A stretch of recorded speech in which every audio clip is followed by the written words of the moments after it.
హరే కృష్ణ. ప్రార్థన చేద్దాం. పరమపిత పరమాత్మకు హృదయపూర్వక ప్రేమపూర్వక ప్రణామాలు.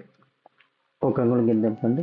నా ఆధ్యాత్మిక గురువుకు, నా ఆధ్యాత్మిక సద్గురు స్వరూపులు అందరికీ హృదయపూర్వక ప్రేమపూర్వక ప్రణామాలు. ఒక అంగుళం కిందంపండి. ఆత్మస్వరూపినైన నేను దివ్యాత్మస్వరూపులైన నా తండ్రి గారిలోను నా తల్లి గారిలోను ఉన్న దివ్య గురుతత్వాన్ని గుర్తించి నమస్కరిస్తున్నాను. వీరందరిలోనూ ఏకత్వంగా ఉన్న దివ్య గురుతత్వాన్ని గుర్తించి నమస్కరిస్తున్నాను. వీరందరిలోనూ ఏకత్వంగా ఉన్న దివ్య గురుతత్వానికి పూర్ణ శరణాగతి చెందుతున్నాను. మీ అందరిలోనూ ఏకత్వంగా ఉన్న ఆధ్యాత్మిక శక్తిని పూర్ణంగా స్వీకరిస్తున్నాను. సంపూర్ణ విశ్వాసంతో, పూర్ణ వినయంతో, పూర్ణ ప్రేమతో ప్రణామాలు. Thank you my dear lord. Thank you my dear healing angels and healing masters. ఈరోజు యోగ రహస్య హీలింగ్ క్లాస్లో గురు చరిత్ర పారాయణం ద్వారా మా మనసుకి, మా ఆలోచన సరళికి అర్థమయ్యే విధంగా విద్యని, జ్ఞానాన్ని బోధిస్తున్నందుకు, మా చేత అద్భుతమైన క్రియలు చేయిస్తున్నందుకు, మాకు మరింత ఆరోగ్యాన్ని, మరింత ఆనందాన్ని, మరింత సిరి సంపదలను, మరింత ఆధ్యాత్మిక జ్ఞానాన్ని ప్రసాదించినందుకు, ప్రసాదించబోతున్నందుకు మీకు సర్వదా సర్వదా సర్వదా కృతజ్ఞతలు. Thank you, thank you, thank you. Hare Krishna.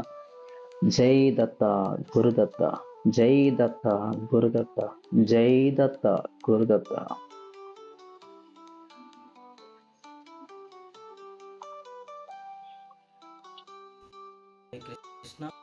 ఈరోజు గురు చరిత్ర నుంచి మనం 7వ అధ్యాయము చదువుకుంటున్నాం.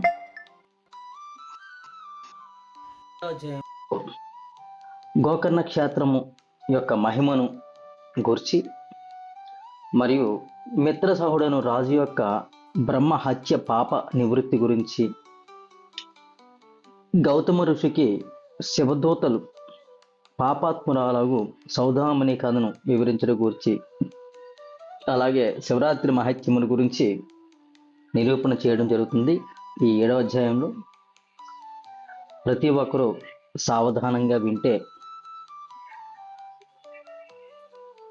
మనకి మరింత ఆరోగ్యము, మరింత ఆనందము, మరింత సిరి సంపదలు, మరింత ఆధ్యాత్మిక జ్ఞానం ఈ గ్రంథం ద్వారా సముపార్జన చేసుకోవడానికి అవకాశం ఉంటుంది. ఎందుకంటే ప్రతి ఒక్కరము ఎన్నో శారీరక, మానసిక బాధలతో కూడి ఉంటున్నాము. ఈ బాధలన్నిటికీ కూడా భగవంతుడు మనల్ని కరుణించాలి, కటాక్షించాలి. దీని ద్వారా భగవంతుని యొక్క కరుణా కటాక్షాల ద్వారా మనకి, మన జీవితాలకి మేలు కలగాలి. దానికి మన మనస్సులో ఉన్న మాలిన్యాన్ని తొలగించుకోవాలి. మనసులో ఉన్న మాలిన్యాన్ని తొలగించుకోవాలంటే కేవలం మనకి ఒక్కటే ఒక దారి, అది శాస్త్ర శ్రవణము. శాస్త్ర శ్రవణం ద్వారా మనలో ఉన్న ఎన్నో మాలిన్యాలు పోతే మన మనసు శుద్ధమవుతుంది. ఎప్పుడైతే మన మనసు శుద్ధమవుతుందో పరమాత్మని యొక్క అనుగ్రహం పొందడానికి ఎక్కువ అవకాశాలు ఉన్నాయి. అందుకోసం మనము ఈ గురుచరిత్ర పారాయణం చేసుకుంటున్నాము. ఈ గురుచరిత్ర పారాయణము మొత్తం అంతా కలిపి నామధారకుడు సిద్ధమునీశ్వరుల యొక్క సంవాదం ద్వారా మనకి ఈ చరిత్ర గ్రంథంలో శ్రీ భగవాన్ యొక్క గొప్ప లీలలు మనం తెలుసుకోబోతున్నాం. ఓం శ్రీ గణేశాయ నమః. ఓం శ్రీ సరస్వత్యై నమః. ఓం శ్రీ గురుభ్యో నమః. ఓం శ్రీ పాద శ్రీ వల్లభ శ్రీ నృసింహ సరస్వతి శ్రీ గురు దత్తాత్రేయాయ నమః.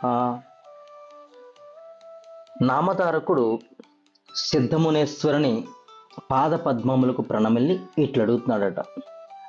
జ్ఞానజ్యోతి స్వరూప కృపామూర్తి సిద్ధరాజ శ్రీపాదుల వారు సమస్త క్షేత్రములను వదిలిపెట్టి గోకర్ణ క్షేత్రమునకు ఎందుకు వెళ్ళిరి?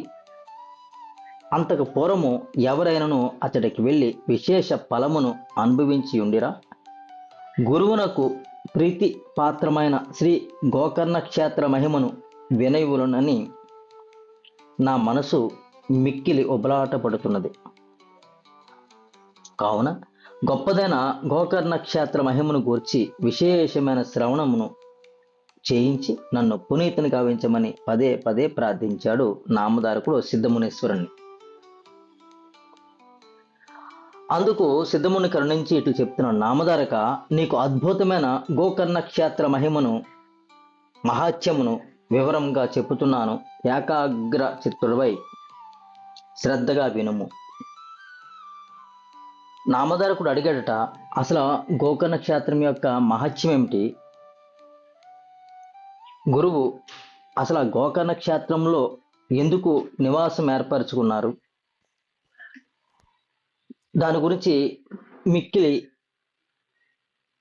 ఉబలాటం ముందు తెలుసుకోవాలని నా మనసు ఊళ్ళాడుతుంది అంటే సిద్ధముని నామధారకుడు చెప్తున్నాడనమాట. ఏమని? పూర్వకాలమునందు ఇక్ష్వాకు వంశమునకు చెందిన మిత్రసౌడను రాజు ఉండేవాడట. మిత్రసౌడని రాజు ఉండేవాడట. అతడు పరాక్రమవంతుడైన ఉత్తమ క్షత్రియుడు, స్వధర్మ నిరతుడు, సమస్త శాస్త్ర జ్ఞాన సంపన్నుడు, వివేకవంతుడు, బలాఢ్యుడు, సూర్యుడు, దయానిధి, నిత్య ఉద్యమశాలి. అయితే ఇట్టి మిత్రసహుడనే రాజు ఒకనాడు వినోదార్థం కోసము వేట నిమిత్తమై భయంకరమైన అడవిలో ప్రవేశించాడట. అంటే ఇతను గొప్ప బలమైన వాడు, సూర్యుడు, ధీరుడు, దయానిధి, ఎన్నో గొప్ప వివేక లక్షణాలు, తత్వాలు కలిగిన వ్యక్తి. ఇతను ఒకనాడు వినోదం కోసము ఒక భయంకరమైన అడవిలోకి ప్రవేశించాడట. నిర్మానుష్యమైన ఆ అరణ్యములో సింహశూర్ధులాది క్రూర ముగ్రములను వేటాడి సంహరించుతుండగా అక్కడ భయంకరమైన ఒక రాక్షసుడు ఆ రాజునకు ఎదురయ్యాడట. మృగాలను వేటాడుతున్న తరుణంలో ఒక రాక్షసుడు ఎదురయ్యాడట. రాజు అతన్ని చూసి కోపముతో అతనిపై బాణవర్షమును కురిపించెను. బాణముల దాటికి తట్టుకొనలేక ఆ రాక్షసుడు మూర్ఛిల్లి పడిపోయాను. అతడు కింద పడిపోతున్నప్పుడు ఆ రాక్షసుని సోదరుడు సమీపమని ఉండును. ఆ రాక్షసుకు ఒక సోదరుడు ఉన్నాడట. ఆ సోదరుడు పక్కనే ఉన్నాడు. అతని తన సోదరుని చూసి ఆ రాక్షసుడు ఎంతో ఆక్రోశించి అసువులను అంటే కన్నుల నుంచి నీరు జాలుస్తూ, సోదరా, నీవు నా సోదరుడివి అయినచో నా వధకు తగిన ప్రతీకారము తీర్చుకోనమని చెప్పి ఆ నిశాచరుడు అంటే రాక్షసుడు మరణించను. సోదరుని మరణమునకు మిక్కిలి శోకించిన ఆ రాక్షసుడు రాజుతో తలపడి యుద్ధము చేయ సామర్థ్యం లేనివాడయ్యాడు. అంటే ఆ రాజుతో తలపడడానికి ఇతనికి అంత శక్తి లేదు సోదరుడికి. కానీ అతడు ఒక గొప్ప మాయావి కనుక ఏదేని మాయోపాయమును రాజు పట్ల ప్రతీకారం తీర్చుకొని వచ్చినని యోచించి మానవ రూపమును ధరించాను. అతనితో యుద్ధం చేయలేకపోయినా కానీ అతను ఒక మాయావి అనమాట. మాయ చేసే సామర్థ్యం కలిగి ఉంది. కాబట్టి అతను రాక్షస శరీరాన్ని వదిలేసి మానవ దేహంలోకి వచ్చి రాక్షసుడు ఆ మానవుడి దగ్గరికి వెళ్ళాడట మానవ శరీరంతో. అతను సమీపించి వినయ విధేయతలతో రాజు వద్దకి చేరి నమస్కరించి, రాజా, నేను తమకు సేవకునిగా ఉండేదను, అందుకు తాము అంగీకరింపగలరు. తమ సేవ చేసి నేను ధన్యుడనయ్యేదను అని మానవ రూపధారి ఒక రాక్షసుడు ప్రార్థించాడట. అందుకు రాజు అంగీకరించాడట. ఆనాటి నుండి వేట నుండి తిరిగి నగరమునకు చేరిన మీదట రాజుగారు ఆ కపట సేవకునకు పాకశాలలో అంటే వంటశాలలో అవసరమగు పదార్థములు సమకూర్చే సేవను అప్పగించాడట. నాటి నుండి అతడు యజమాని మెప్పును పొందినట్లుగా పలు విధములుగా సేవించుతుండేటివాడు. ఆ ప్రతీకారమును తీర్చుకున్నట్టుకే అసలు ఎందుకు వచ్చాడు? ప్రతీకారం తీర్చుకోవడానికి వచ్చాడు రాజు దగ్గరికి. ప్రతీకారం తీర్చుకున్నట్టుకే తగు సమయం కోసం ప్రతీక్షించుతుంటే వేచి ఉంటూ వాడు కపట వేషధారి అయి కపట సేవను అంటే మోసపూరితమైన సేవను చేస్తున్నాడట. మంచివాడిగా మెప్పుస్తూ ఎప్పటికప్పుడు ఇంతలో రాజు ఒక మారు ఆ, మృగయా నిమిత్తము ఆ కపట సేవకునితో పాటు అరణ్యమునకు వెళ్ళి క్రూర మృగములను వేటాడి తిరిగి నగరమునకు వచ్చాడు. కొంతకాలానికి రాజుగారు గృహమున పితృశ్రాద్ధము చేయవలసిన దినము సంప్రాప్తమయ్యను. అందుకు రాజుగారు వశిష్ఠాది మహర్షులను భోక్తలుగా నిమంత్రించాను. ఆ రాజు నియమముగా చక్కగా వంటకాలను తయారు చేయించమని, వంట చేయవారికి కావలసిన పదార్థములను లేదనకుండా అందించమని ఆ రాజు తన యొక్క కపట సేవకునికి పూర్తి బాధ్యతను అప్పచెప్పాడట. సరేనని అత్యంత హర్షముతో తలను ఊపిన ఆ కపట వేషధారి కపట పగ తీర్చుకున్నట్టుకు ఇదియే తనకు లభించిన మంచి తరుణమని భావించి రహస్యముగా నరమాంసమును తెచ్చి దానితో వంటకమును తయారు చేయించాడట.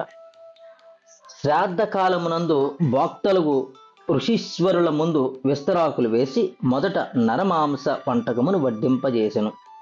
వశిష్ఠ మహర్షి తన యొక్క దివ్య దృష్టితో జరిగిన మోసమును గమనించి రాజుగారి మీద ఉగ్రుడై, రాజా, నీవు మాకు నరమాంసము వడ్డించితవేమి? కావున వెంటనే నీవు బ్రహ్మరాక్షసుడు అవుదువుగాక అని చెప్పించాడట. వీళ్ళు శ్రాద్ధం చేసేటప్పుడు ఋషీశ్వరులందరినీ, తపస్వికుల్ని, సాధువుల్ని అందరినీ పిలుస్తూ ఉంటారు. మన వీళ్ళలో కూడా పిలుస్తూ ఉంటాము. అదేవిధంగా వశిష్ఠాది మహర్షుల్ని కూడా పిలిచాడట ఈ రాజుగారు. అప్పుడు ఈ కపట వేషధారికి అప్పగించిన పనేంటి, వంటశాలలో మంచి మంచి వంట సామాగ్రి తయారు చేయించండి అని, ఏదైతే సామాగ్రి కావాలో ఆ సామాగ్రిని తను ఏర్పాటు చేసుకుని వంటశాలలో వంటలన్నీ ఏర్పాటు చేయించు మంచిగా అని చెప్పి అప్పగించాడు. ఇదే అదునుగాని ఆలోచించి ఏం చేశాడు అతను, ఆ కపట వేషధారి అయిన రాక్షసుడు ఈ వంటశాలలో నరమాంసాన్ని వడ్డింప చేశాడట. ఆ విషయం రాజుగారికి తెలియదు. కానీ ఈ వశిష్ఠ మహర్షి తన యొక్క దివ్య దృష్టితో అది గమనించి, అంటే దివ్య దృష్టితో నరమాంసాన్ని వడ్డించడం తెలుసుకున్నాడు, కానీ అసలు విషయం అర్థం కాలేదు అతనికి.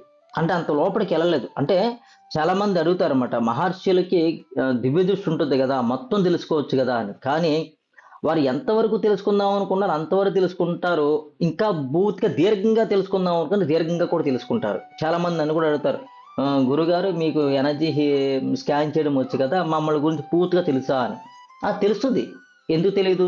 చూడాలని చూస్తే. కానీ ఎంతవరకు చూడాలనుకుంటే అంతవరకు చూడొచ్చు, లేదా పూర్తిగా దీర్ఘంగా చూడాలన్నా కూడా దీర్ఘంగా చూడొచ్చు. అదేవిధంగా ఈ మహర్షికి ఆ వడ్డించిన ఆహార పదార్థాలని చూడగానే ఏదో ఒక మాలిన్యకరమైన తత్వం అక్కడ తెలిసింది. ఒక ఎనర్జీ కనబడింది, మాలిన్యకరమైన ఎనర్జీ కనబడగానే ఏంటిది ఈ పదార్థం ఏమున్నాయని చూడగానే నరమాంసాన్ని ఆహారంగా వండడం జరిగింది అని తెలుసుకున్నాడు. మరి ఈ విషయం గురించి ఎవరిని అడుగుతాడు? రాజుగారిని తప్ప. కానీ రాజుగారిని అడగకుండా ఇతను కోపోద్రేకుతుడే వెంటనే రాజుని శపించాడట. ఏమని? నువ్వు బ్రహ్మ రాక్షసువుగాక అని. తనను శపించినందులకు మిక్కిలే కోపగించిన రాజు, అంటే నేనేం తప్పు చేయలేదు కదా, తప్పు చేయకుండా ఈ మహర్షి నన్ను ఎందుకు శపించాడని చెప్పి తనకి కూడా కోపం వచ్చిందట. వెంటనే తనేం చేశాట, నిరపరాధులమైన మమ్మల్ని నేల శపించితిరి. మహర్షి, నిజమునకు ఆ మాంసమును ఎవరు వండిరో నాకు తెలియదు. అట్లు నిజమని నేనెవరిని ఆదేశించడం లేదు. అట్లు చేయమని నేను ఎవరికి ఆదేశించలేదు. ఏ పాపము ఎరిగిన నన్ను తొందరపడి వృధాగా మీరు శపించితిరి. కావున నేను కూడా మీకు ప్రతి శాపం ఇచ్చేదను కాక అని చేతిలోని జనమును తీసుకుని శపించడం సిద్ధపడ్డాడట. వెంటనే ఆ రాజుగారి భార్య దమయంతి అను పేరు గల గొప్ప పతివ్రతట, భర్తను సమీపించి అతని చేతిని పట్టుకుని అట్లు చేయవద్దని భర్తని నివారించిందట. ఏం చెప్తుందంటే భర్తతో ఆమె, నాదా, గురువు మనకు పూజ్యుడు, వారి పాద పద్మములను నమస్కరించినంతలోనే మనం భవసాగరం నుండి తరించిపోతాము. మరి అట్టి గురువుని శపించుట మనకు ధర్మము కాదు కదా, అది మహాదోష భూయిష్టమైంది కదా అని చెప్పగా ఆమె హితవాక్యములను విని ఆ రాజు గురువు గారిని శపించుటను మానుకున్నాడట. కానీ చేతిలో జలాన్ని పోసుకున్నాడు. సంకల్పం చేయడానికి సంకల్పిత జలాన్ని పోసుకున్నాడట. ఆ జలం ఏమైపోయిందంట, కల్మష జలముగా మారిందట. అంటే మాలిన్యకరమైన జలంగా మారిపోయింది. అంటే ఎప్పుడైతే నీటిని శపిద్దామని చేతిలో పోసుకున్నాడో ఆ నీటికి ఒక రకమైన శక్తి వచ్చింది. ఇప్పుడు ఆ శక్తి ఏంటిది? శపించడానికి సిద్ధంగా తయారైంది ఆ జలము. కాబట్టి ఈ జలము ఇప్పుడు కల్మషం పొందిందనమాట. దీన్ని వేరే చోట పోసినచో ఇతర ప్రాణులను హింసించిన వాడు అవుతాడు. ఎందుకంటే ఈ శాపనార్థం ఇద్దామని ఎప్పుడైతే నేను చేతిలో పోసుకున్నాడో అవి వాటికి శాపం ఇవ్వడానికి సిద్ధమైనాయి. ఇప్పుడు శాపం ఇవ్వకూడదు అనుకున్నాడు. ఇప్పుడు ఈ నీళ్ళు ఏం చేయాలి? ఎక్కడ వదిలేయాలి. ఎక్కడైతే వదులుతాడో అక్కడ ఉన్న జీవులు చనిపోతాయి అనమాట, లేదంటే హింసించబడతాయి అనమాట. ఏదో జరుగుతుంది, వాటికి అనర్థం జరుగుతుంది. అది ఒక మొక్క మీద వేస్తే మొక్కకి అనర్థం జరుగుతుంది. జీవి మీద అంటే నేల మీద వేస్తే నేల మీద ఏముంటాయి? జీవులు ఉంటాయి. మనకు తెలిసి మన కంటికి కనపడిన జీవులు ఉంటాయి, కంటికి కనబడే జీవులు కూడా ఉంటాయి. కాబట్టి కంటికి కనబడే జీవులైనా సరే, కంటికి కనబడిన జీవులైనా సరే హింసింపబడతాయి. ఎందుకంటే ఈ కల్మషం పొందిన నీటివి. అంటే కల్మషమైన భావంతో శపిందాము అనేది మంచి భావన, చెడు భావన అంటే శపిందాము అనేది చెడు భావనే. ఆ చెడు భావనతో ప్రోక్షలమైంది కాబట్టి ఈ నీరు కూడా చెడు భావంతో కలిసి మిక్సింగ్ అయిపోయి ఉంది అనమాట. కాబట్టి ఈ నీళ్ళని ఎక్కడ వదలాలనుకుంటే నేల వదిలితే కనుక అవి అక్కడ జీవులను హింసించడం జరుగుతుంది తెలియకుండా ఇతనికి. అది కూడా ఇప్పుడు ఇతనికి తప్పే అవుతుంది అని ఆలోచించి అది ఆలోచించుకున్నాడు. చేతిలో గల సంకల్పిత జలమును వేరొక చోట పోసినచో ఇతర ప్రాణులను హింసించిన వాడవుతున్న తలించాడు. తెలుసు ఆ విషయము. ఆ ఉదకమును తన పాదములపైనే పోసుకున్నాడట. చూడండి రాజు ఎంత గొప్పవాడో. ఆ ఉదకాన్ని, ఆ నీళ్ళని ఏం చేశాడు? తన పాదాల మీద వేసుకున్నాడట. వేసుకున్న తర్వాత ఆ వేసుకున్నందుకు గాను ఇప్పుడు అక్కడ కాలు మీద వేసుకున్నాడు కదా, కాలుకి ఏం జరుగుతుంది చూడండి. తత్ఫలితంగా ఆనాటి నుండి అతడు కల్మషపాదుడు అనే పేరుతో పిలువబడుతుండట. ఇతని పేరేమేంటి? కల్మషపాదుడి కింద మారిందట ఇప్పుడు అతని పేరు. వెంటనే ఆ రాజు వశిష్ఠ మహర్షి గారి శాప ప్రభావమున బ్రహ్మరాక్షసిగా మారిపోయాడట. రాజుగారి యొక్క పట్టపురాణియగు మదయంతి వశిష్ఠుల వారి పాదాల మీద పడి నమస్కరించి దుఃఖపూరితమై ఇలా అడిగిందట, స్వామి, మేము మీ పిల్లలము కదా, మాపై ఇంతటి కోపమేలా? గురుదేవా, నాకు ప్రతిభిక్ష పెట్టండి, మమ్మల్ని ఉద్ధరించండి అని వేడుకుందట.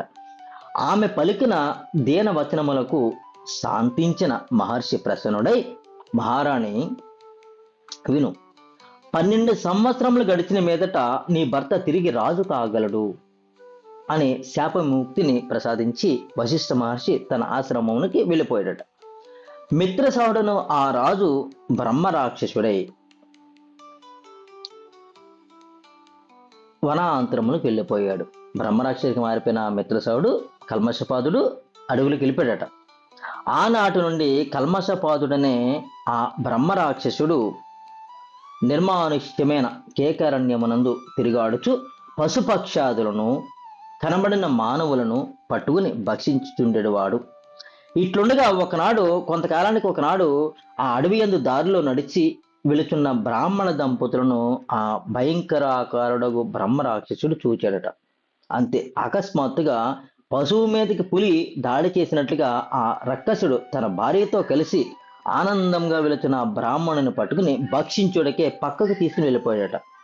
త్రుటిలో జరిగిన దుర్ఘటనకు నివ్వరిపోయిన ఆ బ్రాహ్మణ స్త్రీ అపరిచితముగా రోధించుతూ వేగముగా వెళ్ళి బ్రహ్మరాక్షసుని పాదముల మీద పడిందట.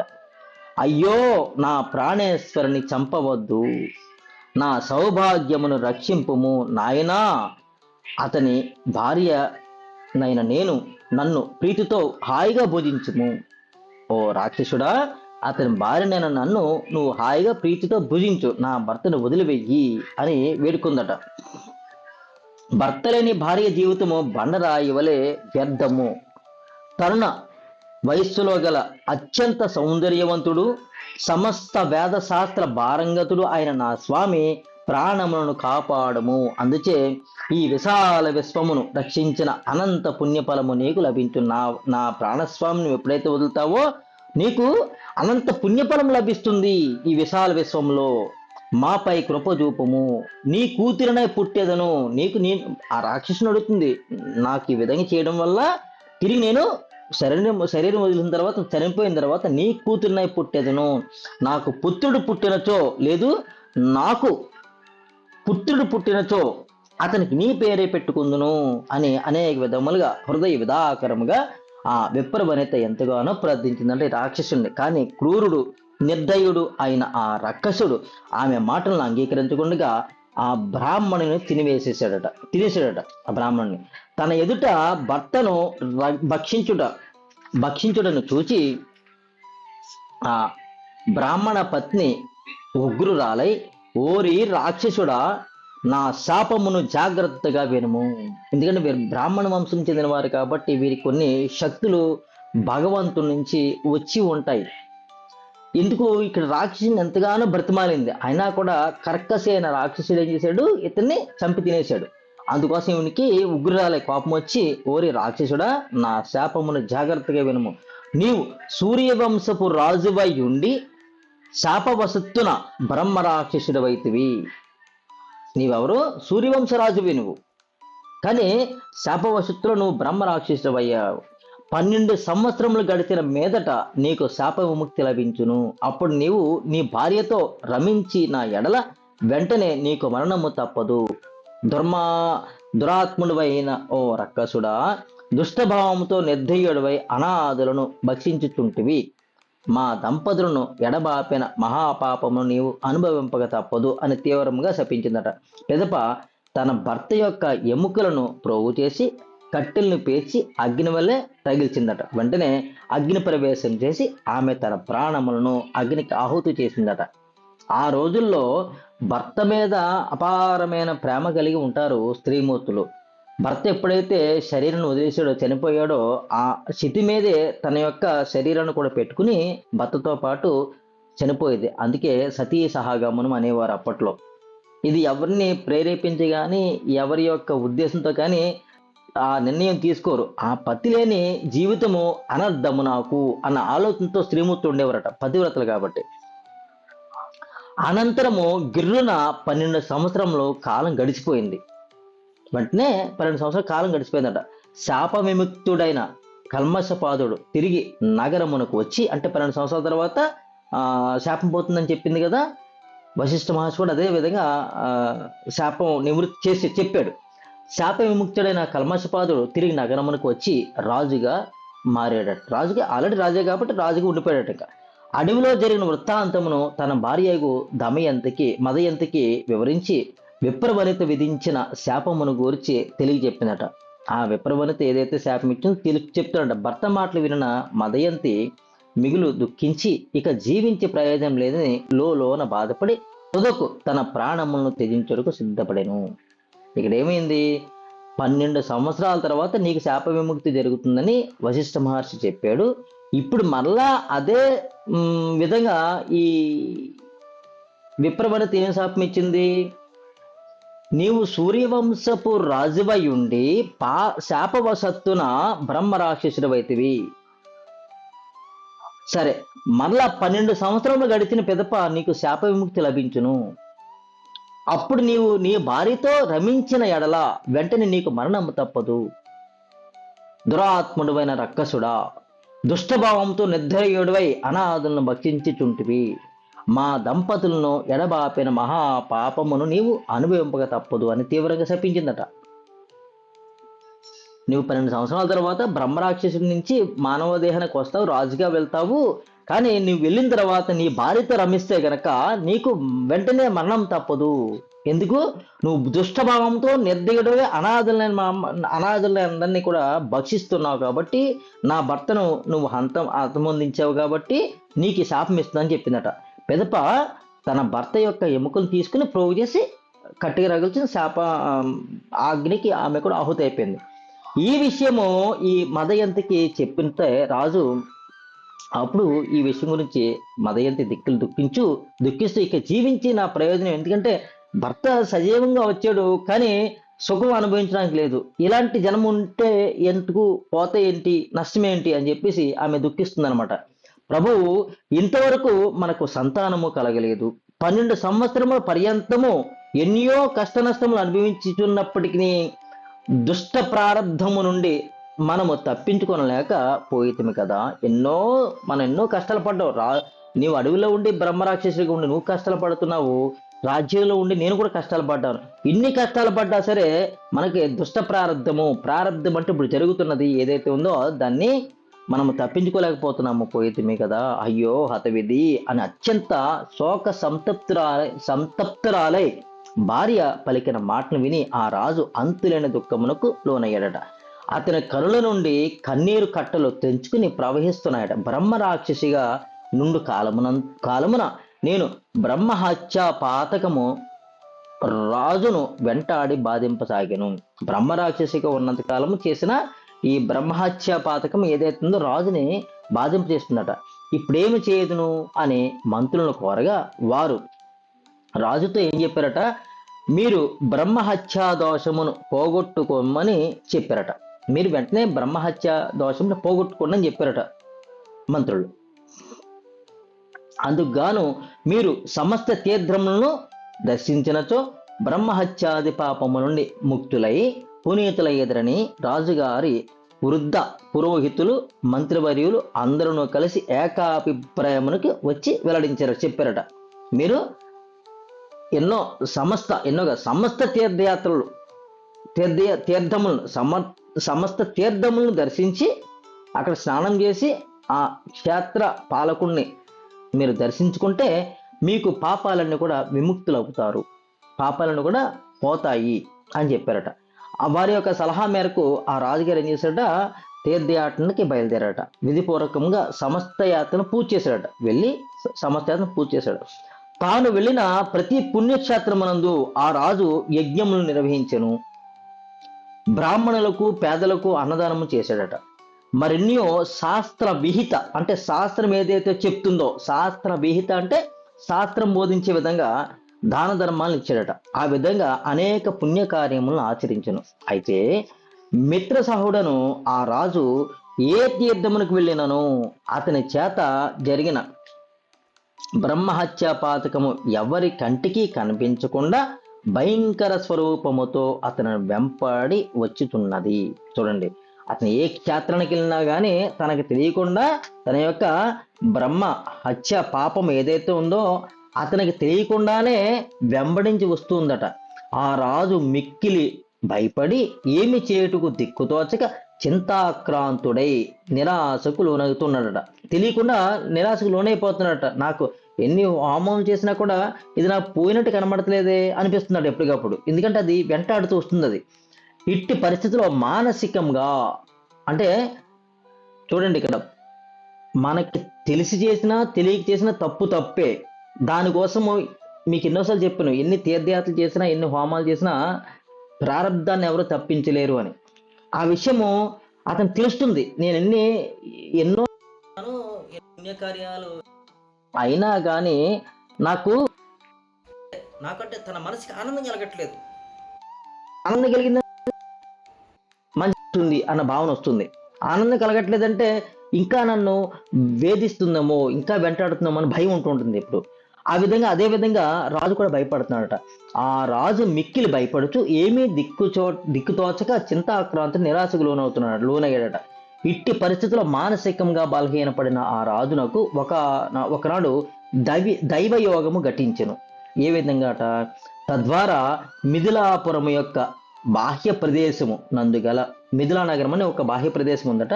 అక్కడ ఒక సుందర ఉద్యానవనము అతని మనసును ఆకర్షించిందట. వెంటనే ఆ ఉద్యానవనమునందు ప్రవేశించిన రాజు ఒక చెట్టు నీడన నిరుత్సాహవదనముతో కూర్చుని ఉన్నాడట. అంటే ఒక మంచి ఉద్యానవనంలోకి వెళ్ళి కూర్చున్నాడు. ఏ విధంగా కూర్చున్నాడు? నిరుత్సాహ హృదయంతో, అంటే ఆనందకరమైన హృదయం లేకుండా నిరుత్సాహ వదనముతో బాధపడుతూ ఆ విచారంతో కూర్చున్నాడట అక్కడ. ఇంతలో అపర రుద్రుని వలె ప్రకాశించుతున్న ఒక గౌతమ మహర్షి రాజుగారి సమీపమునకు చేరాడట. గౌతమ మహర్షి రాజుగారి దగ్గరికి వచ్చాడట. గౌతమ మహర్షిని చూసిన రాజు ఆనంద భరితుడై దిక్కున లేచి మిక్కిల హర్షముతో మహర్షి చరణములపై తన శిరస్సును ఉంచి వినమ్రుడై శిరస్సాష్టాంగ వందనమును ఆచరించాడట. అంటే సాష్టాంగ నమస్కారం చేశాడట గౌతమ మహర్షికి. అనంతరము నిరాశ నిస్పృహలకు లోనైన ఆ రాజును గమనించిన ఋషివర్యుడు ప్రశాంత వదనంతో అభయముద్రను చూపించి అతిశయించిన కరుణాహార్ద హృదయుడై రాజును చూచి అతని యోగక్షేమములను గూర్చి ఇట్లు ప్రశ్నించేటట్టు ఏమని, రాజా, నీ రాజ్యం ఏమైనది? ఈ రాజ్యమును వదిలిపెట్టి ఇట్లు వచ్చుటకు గల కారణమేమి? అరణ్యవాసిగా ఏల మారితివి? నీ ముఖము వ్యాకులము నుండి వెలవెలబోతున్నది ఎందులకు? ఏమి ఆపద సంభవించింది నీకు? రాజా, దాపరికం లేకుండా నీ మనోవ్యధను స్పష్టంగా వివరించమని కోరాడట. అందుకు రాజు గౌతమ మహర్షి వినవిస్తున్నాడట. ఓ గౌతమ మునీంద్ర, నాకు బ్రహ్మహత్యాది దోషము పట్టుకున్నది. పెద్దలు హితిశులై చెప్పిన విధాముగా ఈ సర్వ ప్రాయశ్చిత్తాలను చేసుకోవడానికి ఆచరించి తిని యజ్ఞాది సర్వ ధర్మములను నిర్వహించి తిని సమస్త తీర్థములను పర్యటించి తిని ఎన్నో వ్రతములను చేసి తిని అనేక దానములను అనర్చి తిని కానీ బ్రహ్మహత్యా దోషము నన్ను వీడిపోవట్లేదు. నా వెనకాల వస్తుంది, నాకు తెలుస్తుంది కూడా. ఇది మహాభయంకరమైన రూపమును ధరించి నన్ను వెంబడించుతూనే ఉన్నది. అదృష్టవశమున నేడు మీ యొక్క దివ్య చరణమును దర్శించడం జరిగింది. నేటికి నా జన్మ ధన్యమైనది. ఇక నా కష్టములు తీరిపోయినవి. మహానుభావ, నన్ను బ్రహ్మహత్య దోషము నుండి రక్షింపుము. మీ శరణు గోరితిని, నన్ను దయతో అనుగ్రహించండి అని మహర్షి యొక్క పాదపద్మములను పట్టుకున్నట ఈ రాజు. రాజు యొక్క మాటలు విని దయార్థ హృదయుడై గౌతముడు ఇట్లు చెప్పాడు. రాజా, నీవు భయమును వదిలిపెట్టుము ముందర. ఇక నీవు నిశ్చంతగా ఉండుము. మృత్యుంజయుడవగు మహాదేవుడు నిన్ను తప్పగా తరింపచేయును.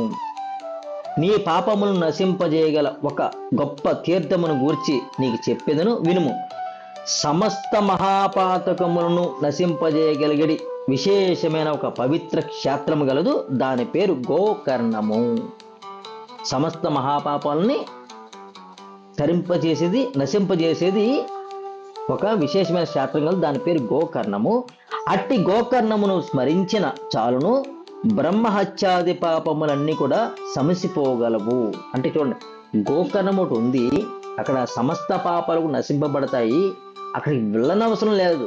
అసలు గోకర్ణము యొక్క మాట వింటేనే, ఆ గోకర్ణము స్మరిస్తేనే చాలు బ్రహ్మహత్య పాపాలు పోతాయట. అట్లాంటి క్షేత్రం, గొప్ప క్షేత్రం అది. అతడ మృత్యుంజయుడు సదాశివుడు నిత్యము నివసించును. మృత్యుంజయుడు అంటే మృత్యువుని జయించిన వాడు. ఆయన సదాశివుడు, పరమేశ్వరుడు నిత్యము నివాసం చేస్తున్నాడు అక్కడ.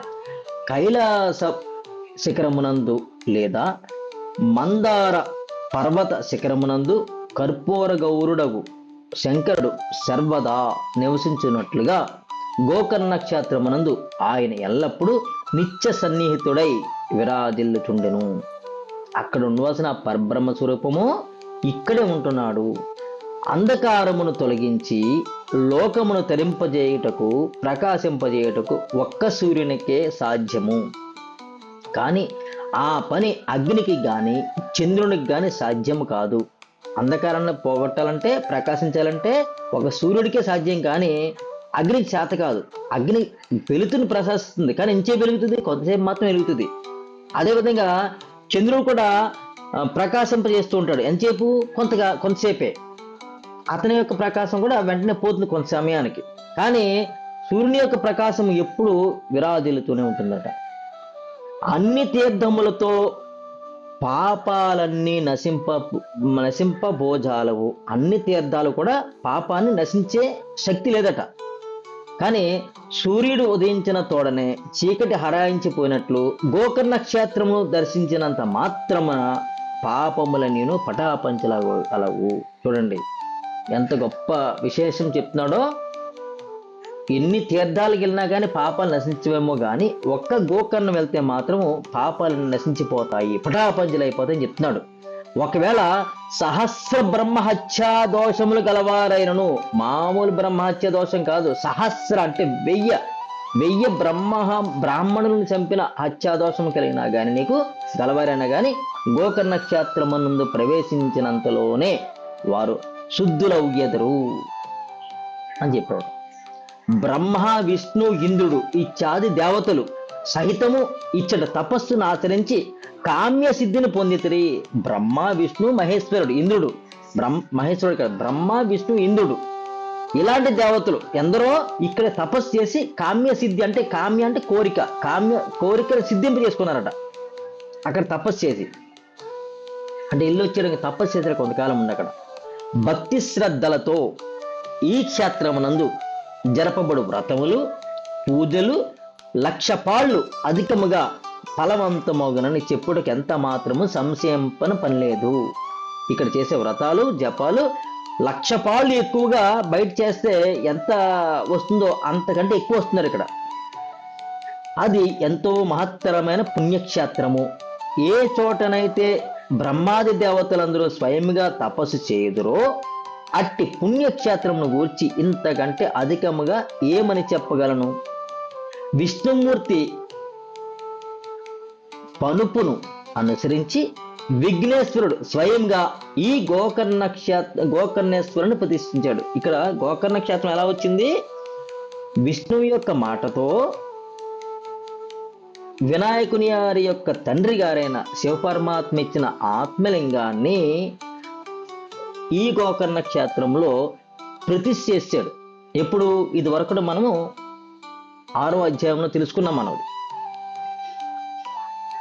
లంకేశ్వరుడు ఆ ప్రాణలింగాన్ని తీసుకెళ్తున్నప్పుడు సాయం సమయంలో సంధ్య మార్చుకోవడానికి ఈ వినాయకుని చేతిలో అమాయకంగా పెడితే ఆ వినాయకుడు 3 సార్లు పిలుస్తాను, నువ్వు ఎప్పుడైతే పలకలేదో ఈ బరువు ఎక్కువైపోతున్న చేతిలో ఈ ప్రాణలింగము, దీన్ని మోయలేని శక్తి నాకు ఉంది కాబట్టి నేలమే పెట్టేస్తారని చెప్పేసి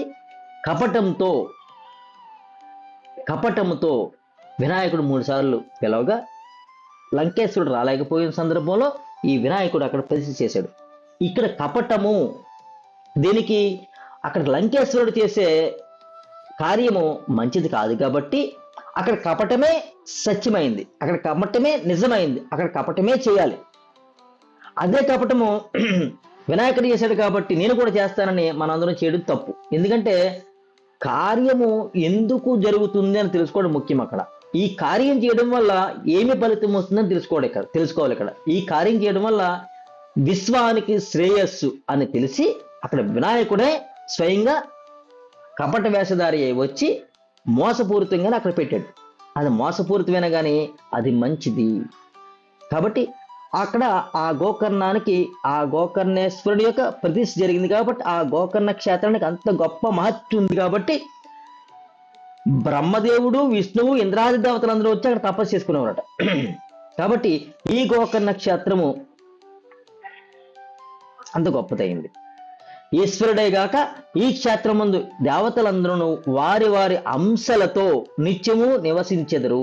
ఈశ్వరుడు అక్కడే కాదు, దేవతలందరూ కూడా వారి వారి అంశలతో నిత్యం అక్కడ జీవిస్తున్నారట. కావున భూమికి దిగి వచ్చిన అపార కైలాసమే ఈ గోకర్ణ క్షేత్రము అని నిశ్చయముగా విశ్వసించము. ఇంకను ఈ క్షేత్రమునకు 4 దిక్కుల యందు గల 4 ద్వారములు కలవు. ఇతరాత్ర గల దిశలందు ఆయా ప్రదేశముల యందు ఆయా దేవతలు నిత్యము నివసించుచుండెదరో. ఇతరాత్ర గల దిశలందు అన్ని చోట్ల దిక్కులుంటాయి, ఆయా దిక్కులకు ఆయా దేవతలు నివసిస్తుంటారు. అదేవిధంగా ఆయా ప్రదేశం ముందు ఏ దేవతలు నిత్యము నివసించుచుండురో నీకిప్పుడు వివరంగా వర్ణించదును, విను రాజా వినుము. బ్రహ్మ విష్ణువు ఇంద్రుడు విశ్వే దేవతలు మరుద్గుణములు సూర్యచంద్రులు అష్టవసులు తూర్పు ద్వారమునందు ప్రీతితో నివసించి గోకర్ణేశ్వరుని ఆరాధింతురు. తూర్పు దిక్కులు ఎవరున్నారట? బ్రహ్మ విష్ణువు ఇంద్రుడు విశ్వదేవతలు మరుద్గుణములు సూర్యచంద్రులు అష్టవసులు తూర్పు ద్వారమునందు ప్రీతితో నివసించి గోకర్ణేశ్వరుని ఆరాధిస్తున్నారట తూర్పు ద్వారం దగ్గర. ఇక అగ్ని యముడు చిత్రగుప్తుడు ఏకాదశ రుద్రులు దక్షిణ ద్వారమునందు నివసించి గంగాధరుని అర్చించిస్తున్నారు. ఇంకా వరుణుడు గంగాది సర్వాది తీర్థములు పశ్చిమ ద్వారమునందు నిలిచి అత్యంత సంతోషముతో సర్వదా చంద్రమౌళీశ్వరుని సేవించుతున్నారు. ఇక కుబేరుడు వాయుదేవుడు భద్రకాళి అష్టమూత్రికలు మున్నగు వారందరూ కూడా ఉత్తర ద్వారమునందు త్రికాల కాలమునందు మహాబలేశ్వరుని పూజించుచుందరు. చిత్రధరుడు, విశ్వవసువు, చిత్రసేనుడు మొదలగు గంధర్వులు నిత్యము ఇక్కడనే నిలిచి పరమేశ్వరుని సేవించెదరు. చూడండి, తూర్పులో ఉన్నారట బ్రహ్మ, విష్ణువు, ఇంద్రుడు, సూర్యచంద్రులు, అష్టవసువులు తూర్పు ద్వారంలో ఉన్నారట.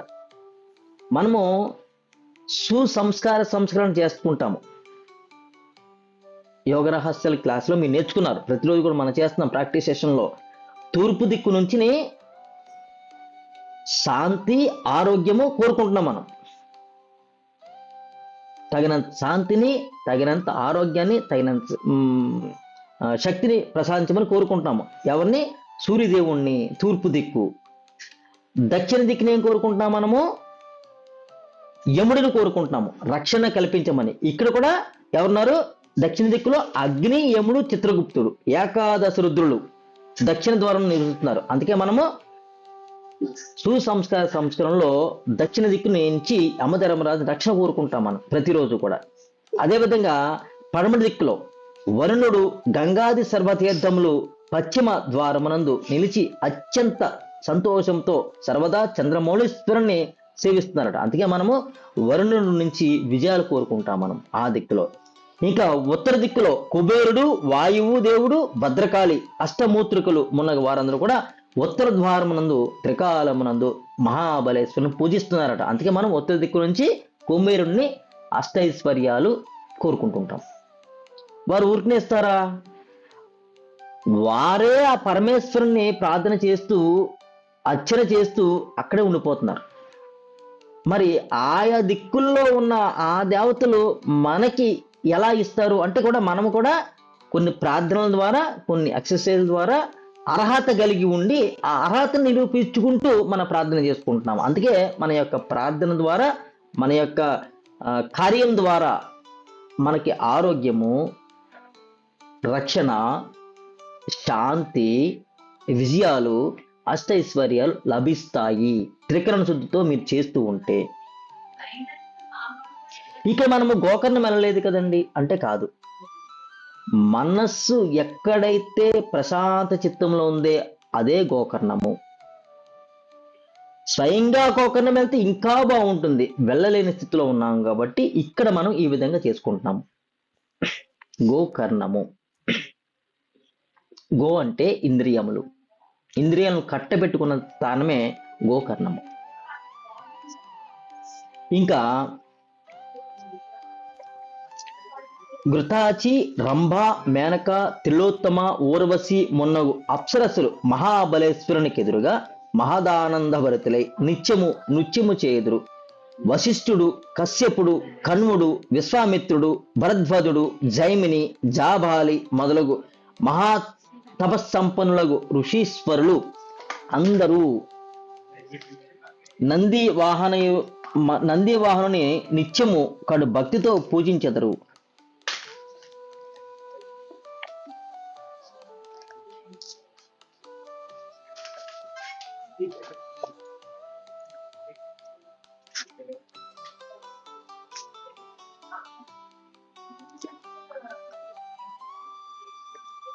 కడుభక్తితో పూజించెదరు.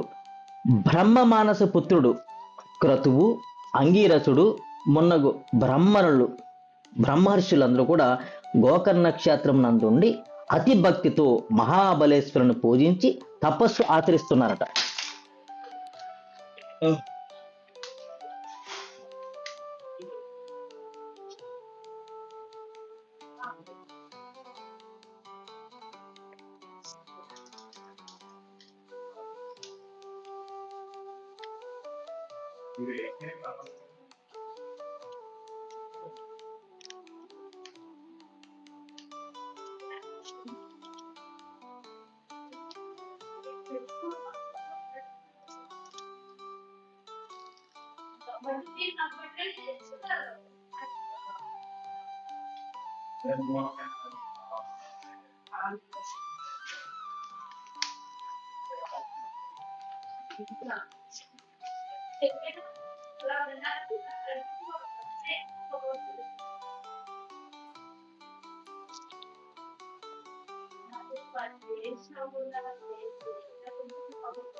ఈ విధంగా స్వర్గవాసులకు బ్రహ్మ మానస పుత్రుడు క్రతువు, అంగీరసుడు మున్నగు బ్రహ్మర్షులు గోకర్ణ నక్షత్రం నుండి అతి భక్తితో మహాబలేశ్వరుని పూజించి తపస్సును ఆచరిస్తున్నారు. ఇంకా మరీచి, నారదుడు, అత్రి మొదలగు మహామునీంద్రులు, దక్షాది ప్రజాపతులు, నిత్య జ్ఞాన స్వరూపులైన సనక సనందాదులు, అదే ఋషివర్యులు అందరూ కూడా ఇతర ఈశ్వరుణ్ణి ఉపాసించెదరు. సిద్ధులు, సాధ్యులు, మృగ వ్యాఘ్ర చర్మాంబధార దారులకు యోగేశ్వరులు, దండధారులకు సన్యాసులు, నిర్గుణ బ్రహ్మచారులు ఇంకందరూ త్వక్ అస్థి మాత్ర శరీరులై మిక్కిలి భక్తితో అచ్చటి చంద్రమౌళేశ్వరుని అర్చించి తీవ్రమైన తపస్సును అనుష్ఠించుచున్నారు. గంధర్వులు, పితృలు, విద్యాధరులు, కింపురుషులు, స్వర్గలాగవాసులకు గాహ్యకులు, కిన్నెరులు,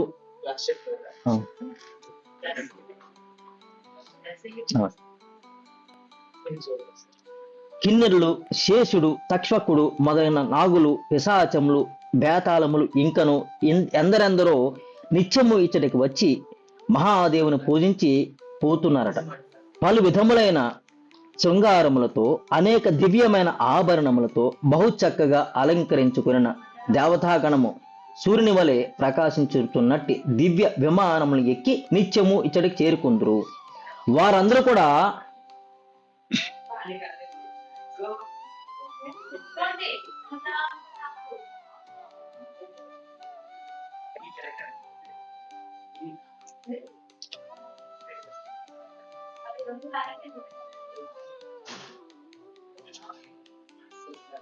కూడా తమ తమ మనోభీష్టములను తప్పగా పొందెదరు. రాజా, ఈ బ్రహ్మాండ గోళమునందు గోకర్ణ క్షేత్రము వంటి వేరొక క్షేత్రము లేనే లేదు అని మనకి తెలియపరుస్తున్నారు. వారి ద్వారా మనందరికీ కూడా రాజుకి తెలియపరుస్తున్నాడు, మనందరికీ కూడా తెలియపరుస్తున్నారు. అగస్త్యాది మహర్షులు, సనత్ కుమారులు, ప్రియావ్రతాది రాజకుమారులు, అగ్నిదేవుడు, మన్మధుడు అక్కడ తపస్సు చేసి వరములను పొందితిరి. మణినాగమను పేరుగల నాగుడు ఈ మహాబలేశ్వరును దర్శించుటచే అతనిని గరుత్మంతుడు కన్నెత్తి చూచుటకు కూడా సాహసింపడు. రావణుడు, కుంభకర్ణుడు మొదలగు రాక్షసులందరూ కూడా ఈ క్షేత్రమునందే తపస్సును చేసి అభీష్టవరములను సాధించిరి.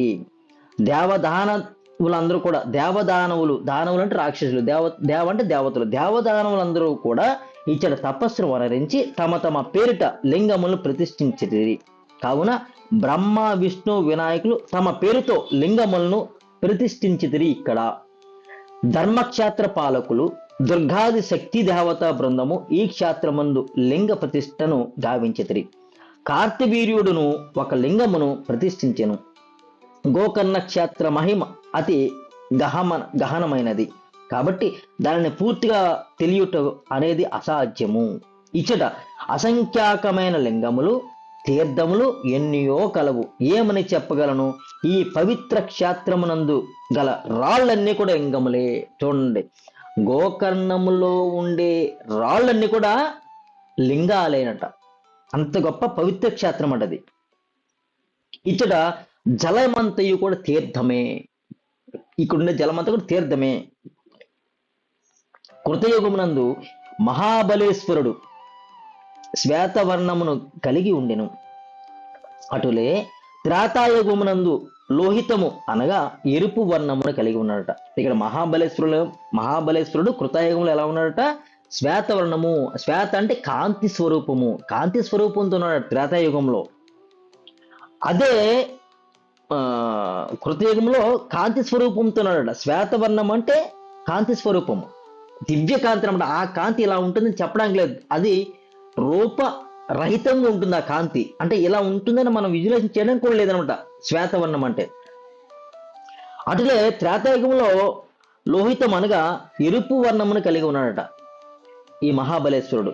ద్వాపర యుగంలో పీతవర్ణము అనగా సువర్ణ ఛాయను, అంటే కొద్దిగా సువర్ణ ఛాయ అంటే కొద్దిగా అటు ఎరుపు కాకుండా ఇటు నలుపు కాకుండా మధ్యలో ఉన్నట్టుగా వచ్చాడట. అంటే బంగారపు ఛాయ, సువర్ణం అంటే బంగారపు ఛాయలో వచ్చాడట. కలియుగం నందు కృష్ణవర్ణము అంటే నలుపు రంగుగా మారిపోయాడట. కలిగిన మిక్కిలి తేజవంతుడే ప్రకాశిస్తున్నాడట ఈ మహాబలేశ్వరుడు. అయితే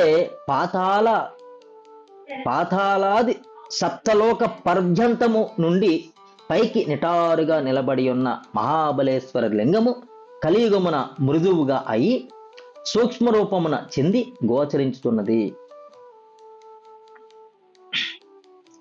పాతాళం నుండి సప్తలోకాలు అంటే పైనున్న 7 లోకాలు, సప్త అంటే 7 లోకాలు కూడా, పాతాళం నుంచి 7 లోకాలు సప్తలోకాలు కూడా నిటారుగా ఉన్నాడట మహాబలేశ్వరుడు.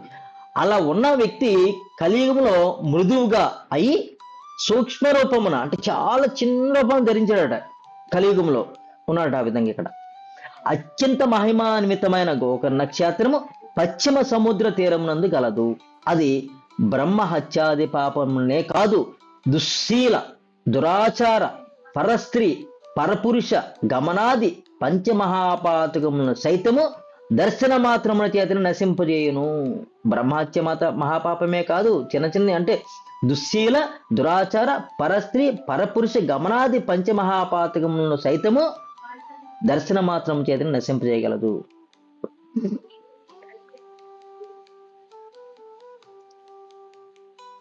దుశ్శీల, దురాచార అంటే మాలిన్యకరమైన భావాలు.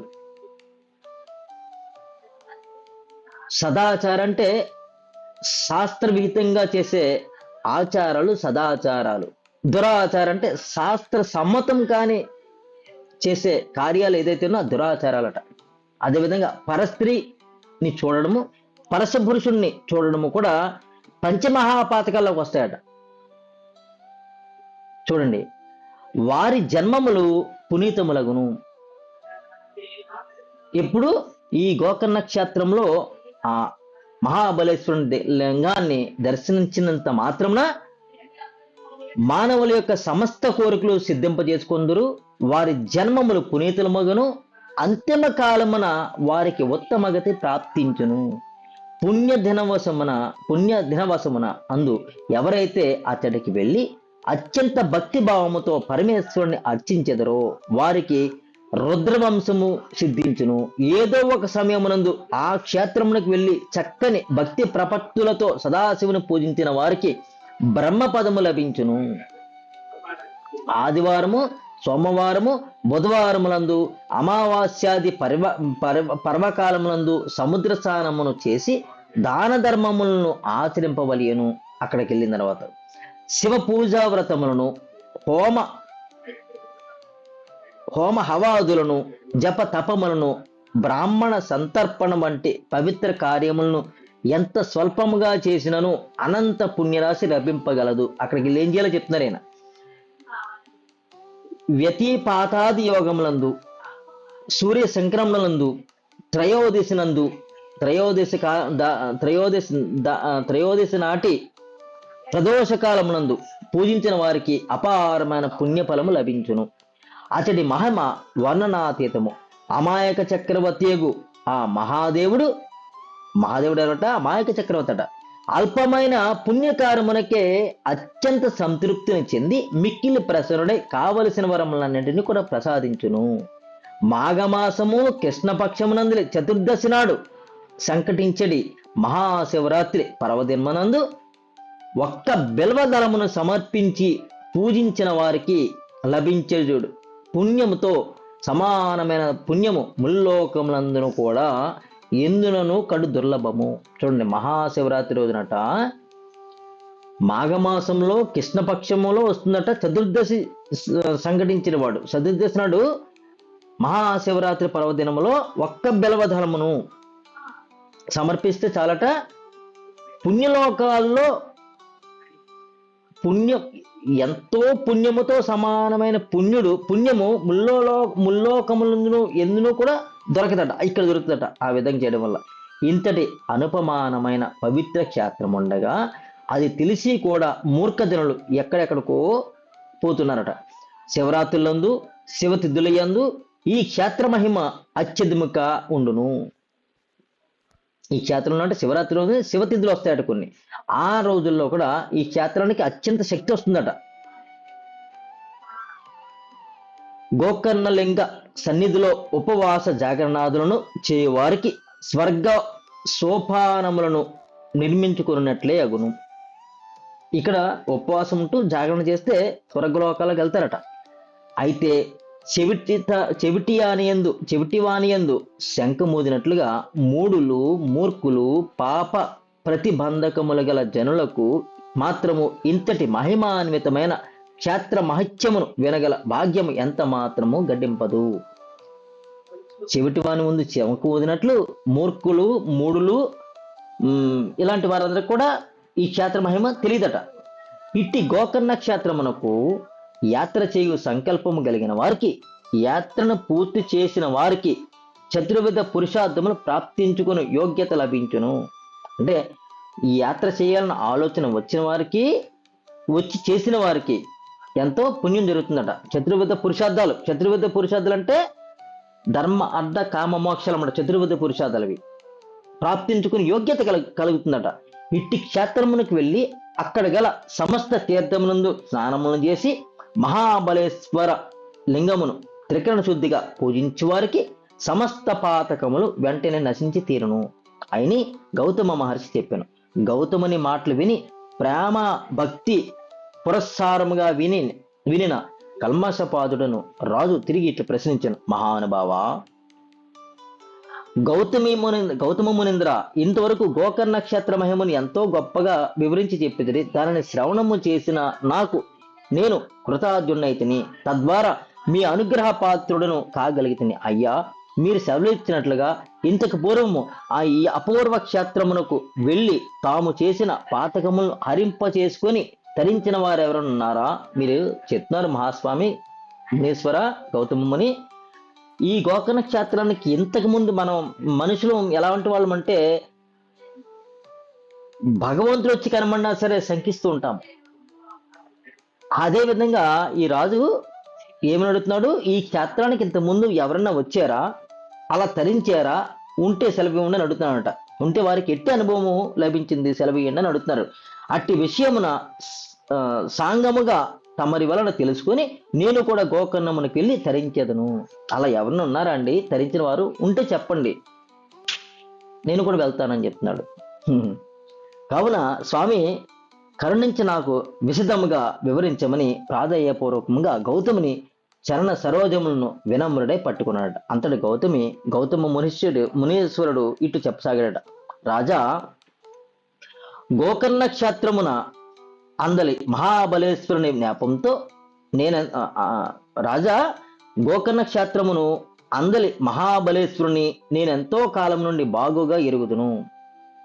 అతడు నాకు విచిత్రములకు దర్శనములు అపారముగా గోచరించినవి. అయితే చాలా కాలం క్రితము ఒకసారి నేనే స్వయంగా గోకర్ణమునకు యాత్రగా వెళ్ళితిని. అతడు నేను నా కళ్ళతో స్వయంగా దర్శించిన ఒక విశేష సంఘటన గూర్చి నీకు తెలియజేసేదను. నీవు సావధాన చిత్తుడిపై శ్రద్ధగా వినుము. నేనే స్వయంగా కొంతకాలం గోకర్ణ క్షేత్రం వెళ్ళాలని దర్శించాలని వెళ్ళి అక్కడ ఉన్నాను. అక్కడ ఒక గొప్ప సన్నివేశము నా దృష్టికి వచ్చింది, నేను చూశాను స్వయంగా. ఆ సన్నివేశాన్ని చెప్తాను విను అంటున్నాడట. ఒకనాటి మధ్యాహ్న వేళ విశ్రాంతిగా నేను ఒక చెట్టు నీడలో కూర్చుని ఉండగా దూరం నుండి ఒక చండాల స్త్రీ వచ్చుచుండుటను గమనించేతిని. ఆమె వృద్ధురాలు, పైగా అందురాలు, ఇంకను రోగగ్రస్తురాలు. అదే కాక కుష్టి వ్యాధి కూడా కలిగి ఉందట. ఆ వ్యాధి శరీరం అంతటా వ్యాపించి భయంకరముగా చీము నెత్తురు కారుతున్నాయట. కట్టుకొనుటకు నిండైన వస్త్రము కూడా లేని హీన స్థితిలో ఉంది ఆ వృద్ధ రోగగ్రస్తురాలు. అయితే తినుటకు ఆహారం లేక ఆకలి బాధచే శుష్కించిన శరీరమును కలిగి పాలిపోయిన ముఖముతో తూలిపడుచూ వస్తుందట. కానీ కర్ర సాయంతో నిలదొక్కుని నెమ్మదిగా అడుగులు వేస్తుందట. అడుగులు వేస్తూ ఆ వృద్ధురాలు ముందునకు వచ్చుతుండెను, వస్తుందట అలా నడుచుకుంటూ. ఆమె ఒకవైపు కుష్ఠరోగముతో బాధపడుచు, మరొక వైపు గండమాల అంటే వ్యాధి పెరిగి గొంతు కపముతో నిండిపోయి, దంతములు ఊడిపోయిన బోసినోటితో మాటలు రాని నిస్సహాయ స్థితిలో ఉంటుందట. ఆమె ప్రచండ సూర్యకిరణములు తాకిటికి మిగులు తాపం పుట్టుంది. అంటే సూర్యకిరణాల మీద పడుతుంటేనే ఆమె ప్రాణాలు పోతున్నాయట. అలా భావన వస్తుందట. ప్రాణములు అల్లాడిపోతుండును. తీవ్రమైన అతిసార వ్యాధి సోకి దాని బాధను భరించలేక దేహమంతటా శరీరం మొత్తం వ్యాపించిన తీవ్రమైన నొప్పులతో తాళలేక ఆ ముదుసలి స్త్రీ చెప్పనలవి గాని దుఃఖమును అనుభవించుతుండెను. వితంతు వగుడచే శిరమున కేశములు లేకుండెను. మరణోన్ముఖురాలైనట్లుగా కనపడుతుండను. చనిపోతున్నట్లుగా ఉందట. కింద పడుచు లేస్తూ ఆ చండాలవనైతే నెమ్మదిగా ఆ చెట్టు నీడను చేరినది. అంతే. మరణకాలము ఆసన్నమైనందున కపం ప్రకోపించి మృత్యు బాధకు గురై నిలవలేక నేను కూర్చుని ఉన్న చోటనే కొద్ది దూరంలోనే నేల మీద పడిపోయి ప్రాణాలు వదిలేసిందట. ఆమె మృతి చెందిన తక్షణమే ఆకాశము నుండి దివ్యమైన ఒక విమానం వచ్చి దిగినది. అందులో నుండి 4 శివదూతలు తమ చేతులతో త్రిశూలమును, ఖడ్గాంగములను, శిరస్సున చంద్రవంకతో కూడిన కిరీటములను, కర్ణ కుండలములను ధరించి సూర్య సమ తేజోభాసమగు విమానము నుండి దిగి వచ్చి ఆమెను సమీపించిరి. అప్పుడు ఒక అపూర్వమైన సన్నివేశం జరిగింది. రాజా, దానిని సదాగా జాగ్రత్తగా వినమంటాడటేమని ఎలా చెప్తున్నాడట. ఆ శివదూతులను చూచి నేను అత్యంత ఆశ్చర్యమునకు లోనైతిని. వెంటనే వారిని సమీపించి, ఓ మహానుభావులారా, శివదూతుల దగ్గరికి వెళ్ళాడట ఈ ముని. ఓ మహానుభావులారా, మీరు ఏ కారణమున ఇచ్చడికి వచ్చితిరి అని ప్రశ్నించితిరి. అందుకు శివదూతులు, ఈ చండాల స్త్రీని తీసుకుని పోవుటకే మేము వచ్చితిమి అని చెప్పారట. వారి మాటలు విన నా మనసు అత్యంత విస్మయము పొందిందట. నాకు దిగ్భ్రాంతి కలిగింది. మిక్కిల ఆశ్చర్యంతో తిరిగి వారిని ఇట్లు ప్రశ్నించుకుని, ఏమేమి ఈ నీచమైన చండాల స్త్రీకి, ఈ పాపరాశికి విమానమును యోగ్యత ఎలా? బాగు సునకమును కనకపు సింహాసనమున కూర్చుండబెట్టునట్లు తగునా? ఇదేమి చోద్యము? ఈమె మహాపాతకురాలు కదా, అందుకే కదా ఈమె అనారోగ్యంతో బాధపడుతుంది. ఇంత చండాల స్త్రీకి ఈ విమానమును ఎక్కే అర్హత ఎలా కలిగింది? సునకమును సింహాసనమే కూర్చోబడతామే ఏమిటి? ఇది చోద్యం కదా. అలా ఉంది నాకు మీరు తీసుకుపోవడానికి రావడం. ఈమె పుట్టిన నాటి నుండి ఘోర పాతకములను మూట కట్టుకున్న దురాచారిణి, మహాపాపాత్మురాలు, నిరంతరము దుర్మృతిని కలిగి ఇంతటి చండాల స్త్రీని కైలాసమునకు ఎట్టు తీసుకుని వెళ్ళగలరు? ఈమెకు శివుడంటే ఎవరో తెలియదు. ఈమె జ్ఞానహీనురాలు, తపోసాధనలు ఏమీ చేయలేదు. దయ సత్యత్వములను ఊర్చిన పరిచయము కూడా సున్నా. ఈమెకి దయ ఉండదు, సత్యం కూడా ఎప్పుడు మాట్లాడలేదు. కాబట్టి ఇంత బాధపడుతుంది. అలా ఉన్నది కాబట్టి ఇంత బాధపడుతుందన్నమాట. ఇట్టి ఈమెను మీరెట్లు తీసుకుని పోగలరు? ఈమెకు పశుమాంసమే, అంటే మాంసాహారము, పశుమాంసం తింటదట ఆహారం. ఈమె నిరంతరము జీవహింసను చేయుటయే వృత్తిగా కలిగిన దుష్టురాలు. ఈమె కుష్ఠరోగ బాధితురాలు. ఇట్టి ఈమెకు స్వర్గలోకం ఎట్లు సిద్ధించును? ఈమెకు శివ పూజ కూడా తెలియదాయే, పంచాక్షరి జపం కూడా జరగదాయే, శివయ్యని ఏనాడు కూడా శివ నామస్మరణ కూడా చేయలేదాయే. అట్టి ఈమెను మీరు తీసుకుని ఎట్లు పోగలరు?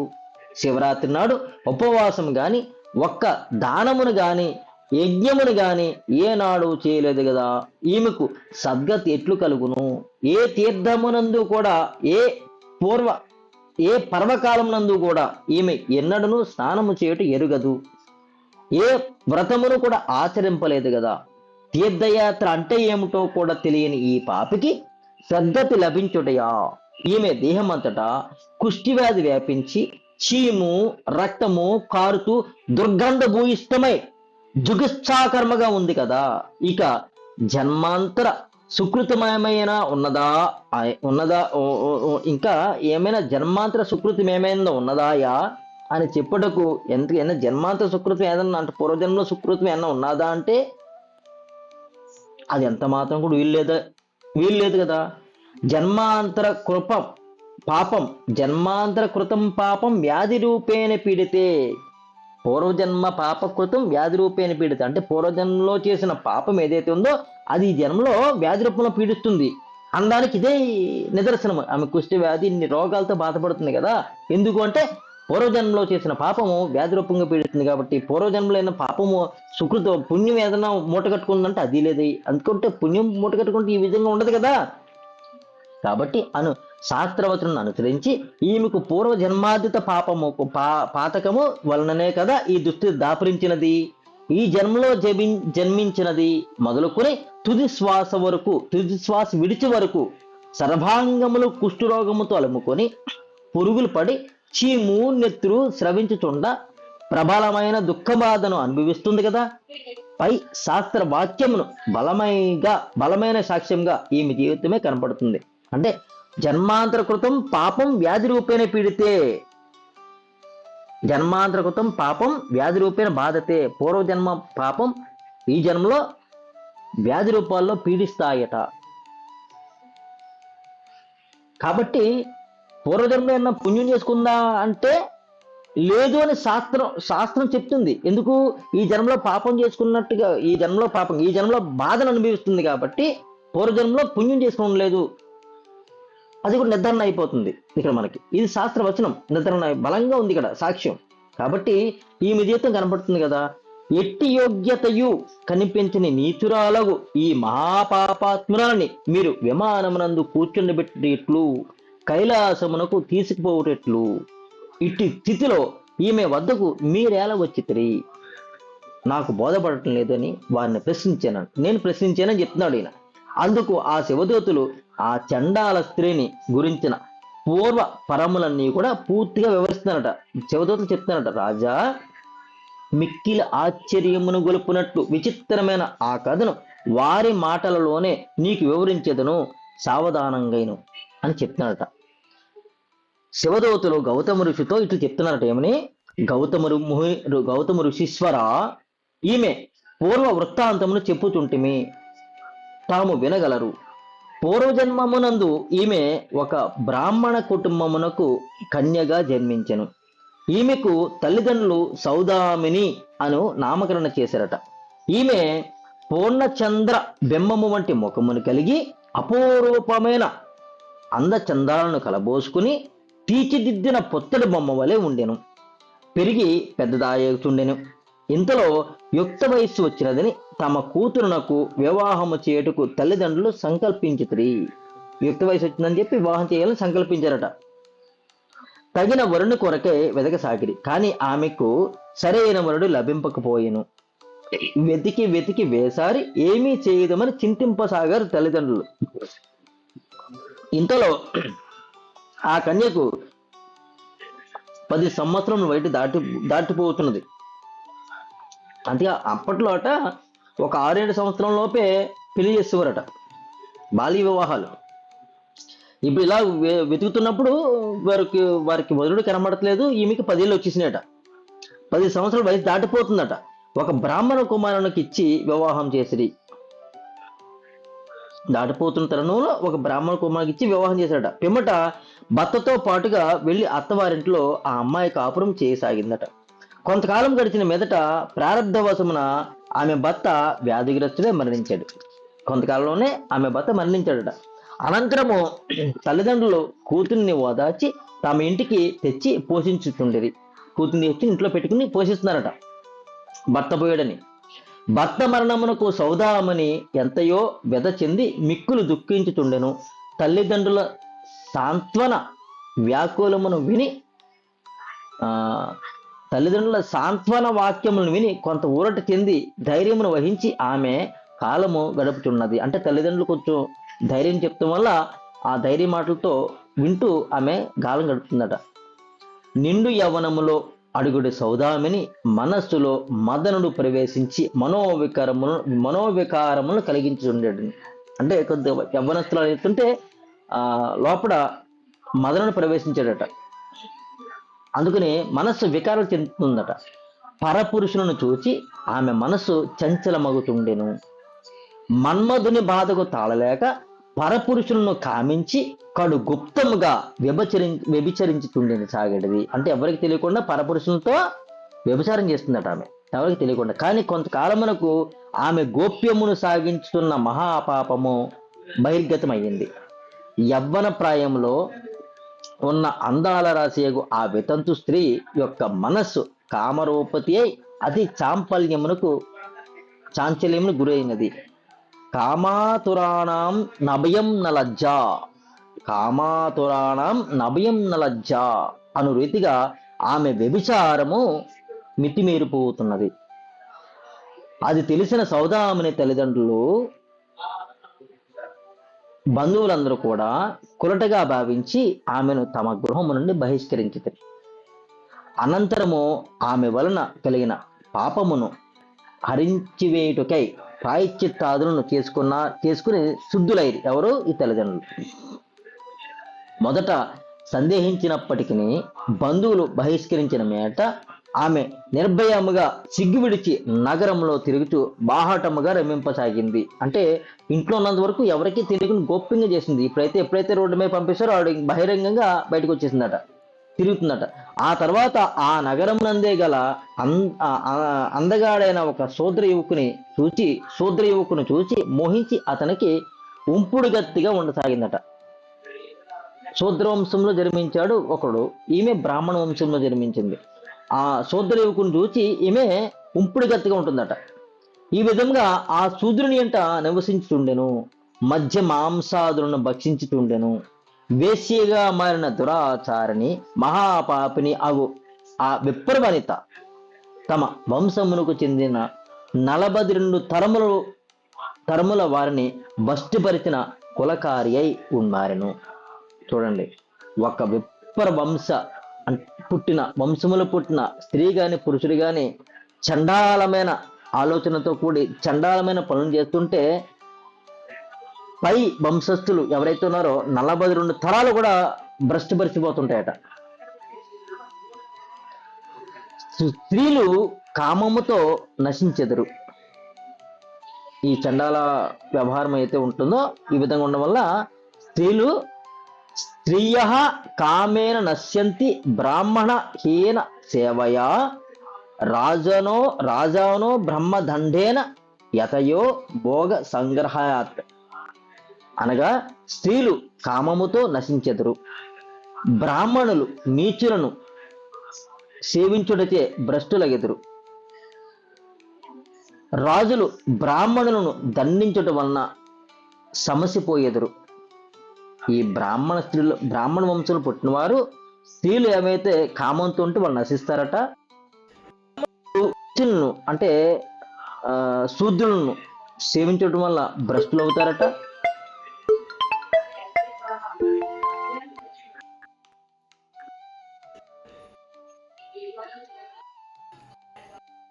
బ్రాహ్మణులను దండించడం వలన సమసిపోతారట. యతులు సన్యాసులు విశేష వాంఛ వలన సుఖ సామాగ్రిని పోగు చేసుకోవడం వల్ల దుర్గతి పాలవుతుంటారట. ఇక ఆ సౌదామణి అను కులట శూద్రుని ఇంటిలో అత్యంత ఆనందముతో నివసించుతూ అహోరాత్రములు అతనితో రమింపచేస్తూ ఉందట. అతని వలన ఆమెకు ఒక పుత్రుడు కూడా జన్మించాడట. ప్రతినిత్యము మాంసాహారమును భుజించుతూ మద్యపానమును సేవించుతూ ఉన్మత్తురాలవుతుండెను. ఒకనాటి సాయంకాలము ఆమె బాగుగా మద్యమును సేవించి మిగులు మదించి ఉన్నదట. ఆహారము నిమిత్తముగా చీకటిలో పశువుల పాకలో ప్రవేశించెను. ఆహారం తిందామని పశువుల పాకలో ప్రవేశించిందట. ఎప్పుడు ఎలా ఉందట? మత్తులో ఉందట. మద్యం సేవించి మత్తులో ఉందట. మత్తులో పడిన ఆమెకు ఒక మేకను భ్రాంతితో ఒక మేక తింటున్నాను అనుకుని ఆమె ఏం చేసిందట? ఆవు దూడను తలను నరికి దాని మాంసమును ఆహారముగా వంట చేసిందట. మత్తులో ఉంది. ఆహారం కోసం పశువుశాలకు వెళ్ళిందట. మేకని అనుకుని మేక అనుకుని ఆవుదోడును చూసిందట. ఆవుదోడు యొక్క తల నరికేసి ఆహారం కింద వండుకుని వంట చేసిందట. అయితే ఆ ఆవుదోడ తలను మాత్రము మరునాడు భుజింపవచ్చునని ఒక ఉట్టి అందు భద్రపరిచింది. వంట ఏం చేసిందట ఆమె మళ్ళీని ఈ ఆవుదోడ తలను మన్నాడు భుజించవచ్చని ఉట్టి అందు పెట్టిందట. ఆవుదోడ అనుకోలేదు, మామూలుగా మేక తల అనుకుని ఉట్టి అందు ఉట్లో పెట్టిందట. తెల్లవారుగానే నిద్ర నుండి మేల్కొన్న ఆమెకు మైకము తగ్గెను. వెంటనే పాలు పెతుకుటకే ఆవును సమీపించి దూడ కోసం చూస్తుందట. మేక కనిపించెను, కానీ లేగ దూడ మాత్రం కనిపించలేదట. పశువులు దొడ్డంతటను ఇంటిలో బయట ఎంత వెతికినను దూడ జాడ కనబడలేదు. ఎంతయో కలత చెందిన ఆమెకు రాత్రి తలను దాచిపెట్టిన సంగతి గుర్తుకొచ్చింది. వెంటనే వేగిరముగా వెళ్ళి ఉట్టియందు చూడగా అది లేగ తల అని స్పష్టమైందట. సహజముగానే హృదయం ద్రవించి అనుకోకుండా కొద్దిగా బాధపడిందట. సహజంగా బాధపడిందట. హృదయం ద్రవించి కన్నీరు కార్చుతూ పశ్చాత్తాపము చెంది, శివ శివ చంద్రమౌళి, నేను ఎంత పని చేసి తిని నా అజ్ఞానము వలన ఎంతటి పాపకృత్యము జరిగిపోయిందో కదా అని దుష్టాత్మురాలు మిక్కులు దుక్కు చెందిందట. భర్త చూచి కోపగించుకొని భర్త చూచి కోపగించునేమోనని భావించి ఆ దూడ తలను ఎముకలను తీసుకుని నేలను తవ్వి అందులో పాతిపెట్టేసిందట. అయ్యో, రాత్రి పులి వచ్చి దూడను తినివేసిందని ఇరుగు పొరుగు వారికి వినిపించినట్లుగా బిగ్గరగా అరిచి రోధిస్తుందట. అయ్యో, రాత్రి వచ్చి ఈ లేగదూడని చంపేసి తినేసిపోయింది పులి అని గట్టిగా అరుస్తుందట. అటులే భర్త ముందు కూడా రోధించిందట. అందరూ నిజమనుకుని నమ్మి ఆమెను ఓదార్చిరి. మరి కొంతకాలము శూద్రుని ఇంటిలోనే ఉండి ఒకనాడు ఆయువు తీరి ఆమె చనిపోయిందట. వెంటనే యమదూతలు వచ్చి ఆమెను తీసుకుని వెళ్ళి రౌరవాది నరకములో తోసివేసేస్తారట. ఆమెని భయంకరమైన నరక యాత్రను అనుభవించిన మీదట తిరిగి ఆమె చండాల జాతిలో స్త్రీగా జన్మించిందట. మరి జన్మలో రౌరవాది నరకాల్లో పడేసిన తర్వాత ఆమె ఆ పాపము తీరిన తర్వాత ఆ రౌరవాది నరకాల్లో పాపము గురించి యాత్రను అనుభవించి నరక యాత్రను అనుభవించి మళ్ళా జన్మ తీసుకుందట. ఎలా జన్మించిందట? చండాల జాతిలో పుట్టిందట స్త్రీగా. మళ్ళీని ఆమె కాటుక వంటి నల్లని రంగును కలిగి బాగా నల్లగా ఉందట. ఆమె కలిగి కబోది అంటే పుట్టిగుడ్డిగా మారిందట. మాయామోహముతో తల్లిదండ్రులు కొంతకాలము ఆమెని కష్టముతో పెంచి పోషించారు. అంటే నల్లగా పుట్టిందట, కళ్ళు లేని దానిలాగా పుట్టిందట. కానీ ఇలా ఉన్నా కానీ మోహం ఉంటుంది తల్లిదండ్రులకి, అది మాయ. ఆ మాయామోహంతో తల్లిదండ్రులు కొంతకాలం ఆమెని పోషించారట. కష్టంగానే, తప్పదు, బిడ్డ వదులుకోలేం కదా అని. దివారాత్రములు ఎంగిలి అన్నమును మాంసాహారమును ఆమెకి తినిపించుచుండేవారు. ఆ విధముగా పోషణతో పసితనమునందే ఆమె దేహము పూర్తిగా అస్తవ్యస్తమైపోయింది. ఇట్లుండగా కొంతకాలం తర్వాత ఆమె శరీరము కుష్టి వ్యాధిగ్రస్తి ఆమె శరీరం మొత్తము కుష్టి వ్యాధి నిండిపోయిందట. అనంతరం తల్లిదండ్రులు మరణించి కొంతకాలం తర్వాత తల్లిదండ్రులు కూడా పోయారు. కురూపి అయి కుష్ఠరోగము సోకిన ఆమెను అసహ్యముతో సోదరులు బంధువులు అందరూ కూడా త్యజించి వేసేస్తారట. నిరస్రాయురాలై ఆహారము లభింపక అంధత్వముతో అలమటించుచుండేటిది. గత్యంతరము లేక బెచ్చమెత్తుకొనుచు ఎవరేమి ఇచ్చినను దాన్నే స్వీకరించి భుజిస్తూ జీవించేదట. కానీ కడుపు నిండా ఒక్కనాడైనా సరే ఆహారము లభింపక ఆకలితో నకలకనాడుచు కట్టుకొనుటకు సరైన గుడ్డయు కూడా లేకుండా కష్టముతో జీవించుతుండేటిది. రాను రాను వ్యాధి అధికమయ్యింది. తద్వారా చీము నెత్తురు స్రవించి ఆమె శరీరమంతయు కూడా దుర్గంధ భూయిష్టమైందట. ఇంతలో ఆమెను వృద్ధాప్యం కూడా ఆవహించిందట. ఇట్లుండగా ఒకమారు మాఘమాసం వచ్చిందట. జనులందరూ తమ భార్య బిడ్డలతో బంధుమిత్రులతో కలిసి మహాశివరాత్రి పర్వమున మహాబలేశ్వరుని దర్శించి తరించు నిమిత్తము గోకర్ణ క్షేత్రమునకు యాత్రకు పోతున్నారట. అనుకోకుండా ఈ గోకర్ణ క్షేత్రానికి కొంతమంది వస్తున్నారట మాఘమాసంలో. దేశ దేశముల నుండి 4 వర్ణములకు చెందిన భక్తజనులు అసంఖ్యాకముగా వచ్చిచుండెడిరి. భూమండలం నందలి అనేక దేశములకు చెందిన రాజులు గుర్రములు, ఏనుగులు, రథములు ఎక్కి మహాబలేశ్వర లింగ దర్శనమునకే చేరుచుండిరి. సమస్త ప్రజలు శివరాత్రికి గోకర్ణేశ్వరుని దర్శించుటకే బయలుదేరి మహోత్సాహముతో వివిధ వాయిద్యములతో పెద్దగా శివనామ సంకీర్తనమునర్చుతూ నృత్యము సల్పుతూ భక్తి భావముతో పరవశించి ఆనంద కేళీయాత్రను చేయుచుండిరి. కొందరు భిక్షకులు కూడా అదేవిధంగా కొందరు భిక్షకులు కూడా అడుక్కునే వాళ్ళందరూ కూడా కొంతమంది మహాజన సందోహముతో కలిసి వెళ్ళినచో మార్గమును గాని క్షేత్రమునందు గాని మంచి భిక్ష లభించినను ఆశతో వారిని అనుసరించి పోవుచుండిరి. కొంతమంది భిక్షకులు కూడా వెళ్ళేవారట. దేనికోసము? మార్గ మధ్యంలో వీళ్ళందరూ తింటుంటారు కదా, ఆ తిన్నప్పుడు వీరికి కూడా భిక్ష దొరుకుతుంది అని ఆశతో వారు కూడా వెళ్ళేవారట. ఈ చండాల స్త్రీకి కూడా పూర్వజన్మమునందు శివనామస్మరణ చేసింది కాబట్టి ఆ సుకృతముతో తగిన ఫలవంతమైన కాలం ఆసన్నమేను. ఒకనాడు ఆమె లేగదోడి యొక్క తలను నరికింది కదా, మన్నాడు పొద్దున్న శివా అని పలికింది కదా, చంద్రమౌళీశ్వర అనే బాధతో ఆర్తితో అరిచింది కదా, ఆ పుణ్య ఆ ఒక్క నామం ఒక్కసారి చెప్పినందుకు గాను ఈ విధంగా ఈవిడికి ఈ గోకర్ణ క్షేత్రానికి రావడానికి అవకాశం దొరికిందట. ఆ ఫలవంతమైన కాలం ఆసన్నమయ్యను. అందుచేత తాను కూడా భిక్షార్థమై, అంటే తాను కూడా భిక్ష చేసే నేపథ్యంతోనే గోకర్ణ క్షేత్రమునికి వెళ్ళవెళ్ళని తలంపగలిగిందట. కావున భక్తజనుల తోటి భిక్షకుల వెంట ఆమె కూడా అనాయాసముగా అనుకోకుండా గోకర్ణ క్షేత్రము చేరుకుందట.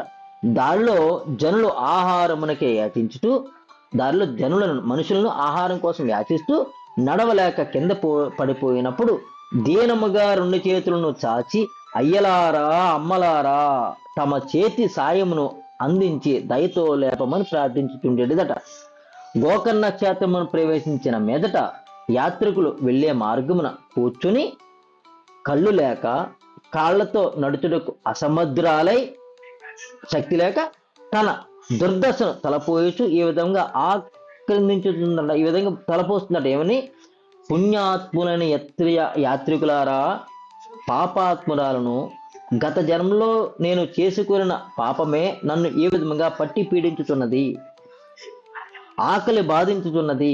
ఏదేని భిక్షను వేయుడు, కట్టుకొనుటకు గుడ్డలు లేక దుమ్ములో పడి ఉంటిని, ఒక వస్త్రము దయచేయుడు, కనులేని కబోదిని, దేహమంతటా కుష్టి వ్యాధి వ్యాపించి తీవ్ర బాధను అనుభవించుచుంటిని, జఠరాగ్ని మండుతున్నది, ఆకలి బాధచే అలమటించి ప్రాణములు పైనే పోవుచున్నట్లున్నవి. గడిచిన 100 జన్మల నుండి ఏ పుణ్యకార్యమును చేయనట్టున్నది నేను, అందుకే ఇంతటి ఘోరమైన పీడను అనుభవించుచుంటిని. అయ్యా భక్తజనులారా, పుణ్యాత్మలారా, ధర్మము చేయుడు, దానము నీయుడు అని తన ఘోరమైన దుర్దశను ప్రకటించుతూ దీనముగా ఆక్రోశించుతూ దారిని వెళ్ళే జనమును యాచించుతుండెను. ఆ రోజు శివరాత్రి అగుట వలన ఎవరు ఏమియో భిక్షను వేయరైరి. ఆ రోజు శివరాత్రి కాబట్టి ఎవరు కూడా భిక్ష వేయలేదట. ఆమె అటలే ఆకలి కొరకు భిక్ష వేయమని మొరపెట్టుకుంటుండింది. ఆమె ఆ రోజు శివరాత్రి అందరూ ఉపవాసం చేస్తున్నారు. ఉపవాసం చేయడం వల్ల ఆమె వారందరూ కూడా ఎవరు ఆహారం వండుకోలేదు. ఆ విధంగా ఈమెకి ఆహారం దొరకలేదు. కానీ ఈ కడుపాకలతో అలాగా అరుస్తూనే ఈమె కూడా తెలియకుండా ఉపవాసం చేసేసింది అనమాట. ఆమె అటులే ఆకలి కొరకు భిక్ష వేయమని గోర పెట్టుచుండెను. కొందరు నవ్వుచు ఈ రోజు ఉపవాసం కనుక ఉన్నట్లు అన్నం ఎట్లు లభించును, ఈరోజు ఉపవాసం కదా అందరికీ, అన్నం నీకు ఎట్లు లభిస్తుంది అని వెళ్ళిపోతున్నారు. కొంతమంది నవ్వుతూ అనుకుంటూ వెళ్ళిపోతున్నారు చెప్తూ. ఇంతలో ఒక వ్యక్తి మాత్రము పూజ కొరకే తీసుకొని పోవుచున్న కొన్ని బిల్వ దళములను ఆమె చేతులు వేసెను. వాటిని చేతితో తడిమి వాసన చూసి ఇది తిను పదార్థము కాదే అని కోపగించి విసిరి పారవేసిందట. ఆ బిల్వదళములు దైవయోగమున ఆమె దరిదాపున గల ఒక శివలింగం మీద పడిందట. ఆమె ఆ బిల్వదళం పట్టుకుంది, కళ్ళు ఎదుగుదల పట్టుకున్నోడికి బిల్వదళము ఇది తిని పదార్థం కాదు కదా అని కోపం తీసేసిందట. కానీ ఆమె ఇసిరినా కానీ అది ఈమెకి మంచి జరిగింది. ఎలాగా ఒక శివలింగం మీద పడిందట. దైవ యోగం అట ఇది. ఆమె దరిదాపున గల ఒక శివలింగమే పడిందట. తద్వారా ఆమెకు ఆనాటి రాత్రి ఊహకందని చందమున శివ పూజ ఘటించిన. ఆమె తెలియకుండానే శివ పూజ జరిగిపోయినట్టే. ఆమె తెలియకుండా పొద్దుంచి ఉపవాసం చేసింది, అనుకోకుండా ఆ బిల్వ పత్రాన్ని శివుడి మీదకి వెళ్ళిపోయింది. అది ఎవ్వరూ భిక్షను వేయనందున ఆమెకు ఆనాడు ఉపవాసం చేయుట తటస్థించెను. ఆకలితో నిద్ర పట్టనందున, ఆకలి వేస్తే నిద్ర పట్టదు, ఆకలి తీరిపోతే హాయిగా మత్తు వచ్చి శరీరం నిద్ర వచ్చేస్తుంది. ఆ విధంగా ఆకలి తీరలేదు కాబట్టి, ఆకలితో ఉన్నది కాబట్టి నిద్ర కూడా పట్టదట. ఆ విధంగా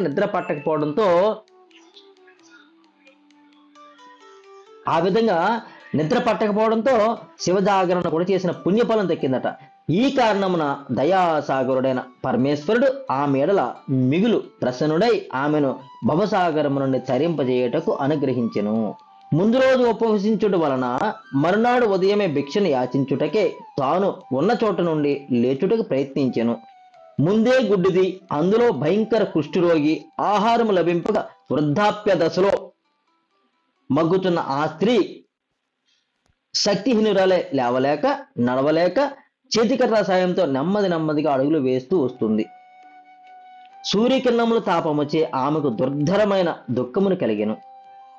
పూర్వార్జిత కర్మలు ఈ రీతిగానే ఉండినని ఆ దూతలు గౌతమునితో చెప్పి మరలా వారు ఇట్లనరి: ఈ చండాల వృద్ధ వనిత అతి కష్టముగా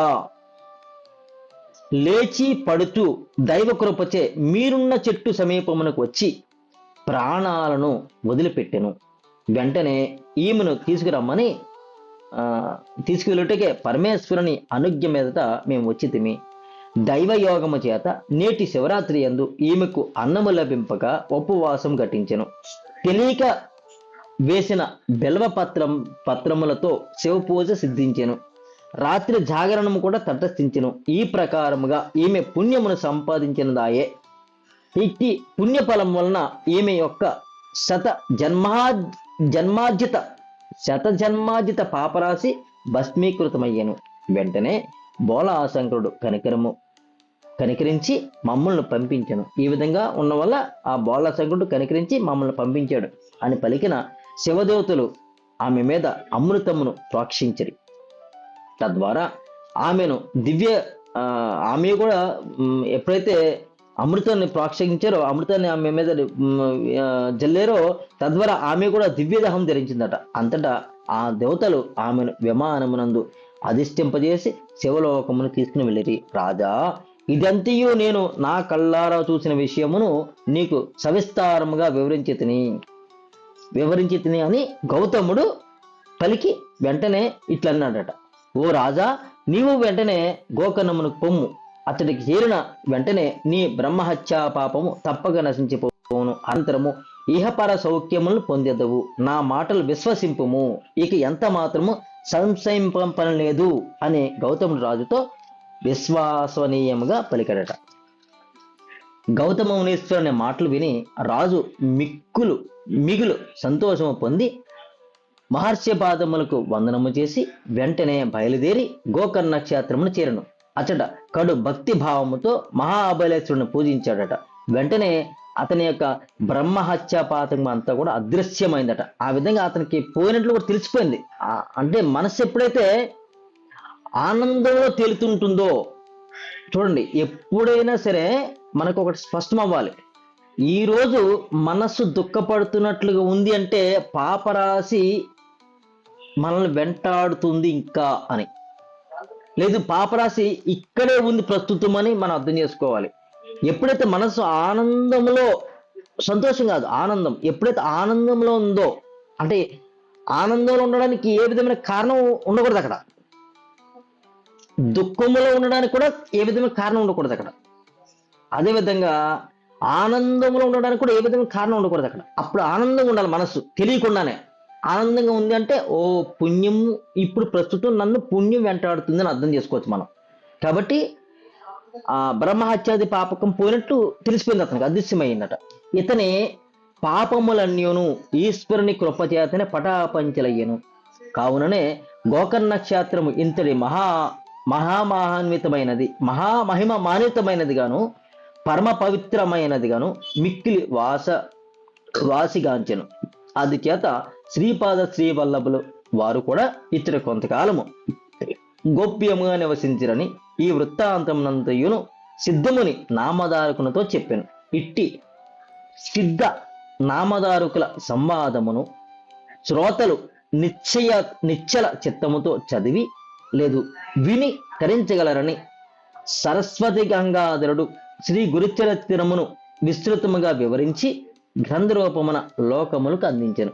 ఇది శ్రీ గంగాధర సరస్వతి విరచితమగు సిద్ధ నామధారక సంవాదాత్మకమైన పరమ కథాకల్పతరువగు శ్రీ గురు చరిత్రామృతమునందలి శ్రీ నృసింహ సరస్వతి ఉపాఖ్యానమున బ్రహ్మకాండమునందు జ్ఞానకాండమునందు గోకర్ణ మహావర్ణనము అను 7వ అధ్యాయము సమాప్తము. జయదత్త గురుదత్త. అవధూత చింతన శ్రీ గురుదత్త దేవ. దిగంబర దిగంబర శ్రీపాదవల్లభ దిగంబర. దిగంబర దిగంబర అవధూత చింతన దిగంబర. దిగంబర దిగంబర శ్రీపాదవల్లభ దిగంబర. దిగంబర దిగంబర అవధూత చింతన దిగంబర. దిగంబర దిగంబర శ్రీపాదవల్లభ దిగంబర. దిగంబర దిగంబర అవధూత చింతన దిగంబర.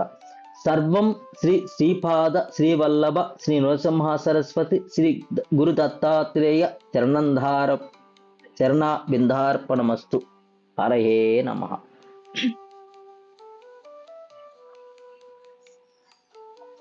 ఈ గోకర్ణ క్షేత్రము ఎంత గొప్ప మహిమాన్వితమైనదో మనం తెలుసుకున్నాము. అక్కడికి ఎవరెళ్ళినా కానీ బ్రహ్మహత్యాది పాపాల నుంచి కూడా తప్పించుకోవడమే కాదు, మనకి గల మహాపాపరాశంతి కూడా నశించిపోతుంది. అంటే అక్కడ కొంతకాలం ఉండి జప తపాదులను చేస్తూ అనుష్ఠానం చేసుకోవాలి. అంతేగాని ఏదో మనము తీర్థయాత్రలకు వెళ్తున్నట్లు వెళ్ళి వచ్చేస్తే కాదు, కొంతకాలం ఉండి అక్కడ ఎనర్జీని తీసుకోవాలి మనం. ఆ ఉన్నంత కాలంలో పరమేశ్వరుడు మనల్ని ఎలా అనుగ్రహిస్తాడంటే, అక్కడ ఉన్నంత కాలంలో మన యొక్క పాత వాసనలను వదిలేసి ఉన్నంత కాలంలో పరమేశ్వరుని ధ్యానంలోనే ఉండాలి. పరమేశ్వరుని యొక్క చిత్తంలో ఉండాలి. పరమేశ్వరుని యొక్క అనుష్ఠానంలో ఉండాలి. పరమేశ్వరుని యొక్క తత్వంతో ఉండాలి. పరమేశ్వరుని యొక్క నామ అర్చనలో ఉండాలి. నిరంతరము ఉన్న కాలమంతా కూడా అనుక్షణము పరమాత్మనితోనే ఉండాలన్నమాట. అప్పుడు పరమేశ్వరుని యొక్క కరుణా కటాక్షం మన మీద వస్తుంది. ఆ కాలంలో కాబట్టి ఇప్పుడు గౌతమ మహర్షి చెప్పిన కాలము ఏ కాలము? ఎప్పుడో కాలం కాబట్టి ఆ రోజు జరిగినట్లు ఈ రోజు జరుగుతూనే ఎవరు కూడా మనము అనుకోకూడదు. ఎందుకంటే ఇది కలియుగం. మహాపాపాలు చేసున్నాం మనం. ఒక్కసారి గోకర్ణ క్షేత్రంలో పాదం పెట్టినంత మాత్రమే పోతుంది, పాపమంతా నశించిపోతుంది అని గౌతమ మహర్షి చెప్పింది అక్షర సత్యం. ఆ అక్షర సత్యాన్ని మనం ఈరోజు గోకర్ణ క్షేత్రంలో కాలు పెట్టి వచ్చేస్తే కాదు, అక్కడ మన పాప ప్రక్షాళన చేసుకోవడానికి జప తపాదులు చేసుకోవాలి. కొంతకాలం ఉండమన్నారు. అక్కడ వచ్చేయమనలేదు, వెంటనే 1 రోజు 2 రోజుల్లో వచ్చేయమనలేదు. కొంతకాలం అంటే మన మనస్సుకి తెలియాలి. అక్కడ నేను ఎందుకు వెళ్ళాను అక్కడికి? పాప వేదనతో ఉన్నాను కాబట్టి, బాధతో ఉన్నాను కాబట్టి ఆ బాధను తొలగించుకోవడం కోసం వెళ్ళాను. అక్కడ వెళ్ళి కొంతకాలం ఉన్న తర్వాత నేను చేసిన జపతపాదుల ద్వారా నా మనస్సే ఆనందపడుతుంది, తెలిసిపోతుంది. అక్కడ ఓ నా పాపరాశి ఇంత పోయింది అన్న స్ఫురణ వచ్చినంతనే పోయింది. ఆ స్ఫురణ ఎప్పుడు వస్తుంది? దైవ కృప వల్ల మన మనస్సులోనే తెలుస్తుంది. నేను పాపం చేశాను నాకు తెలిసింది కాబట్టి ఆ పాపాన్ని పోగొట్టుకోవడం కోసం వెళ్ళాను అక్కడికి. నాకు పాపం పోయినట్టు కూడా నాకే తెలియాలి. మళ్ళీ ఎవరో నీకు పాపం చేసుకున్నావు నాకు చెప్పలేదు, నాకు తెలుసు పాపం చేసినట్టు. కాబట్టే నన్ను వేధిస్తుంది ఏదో బాధ.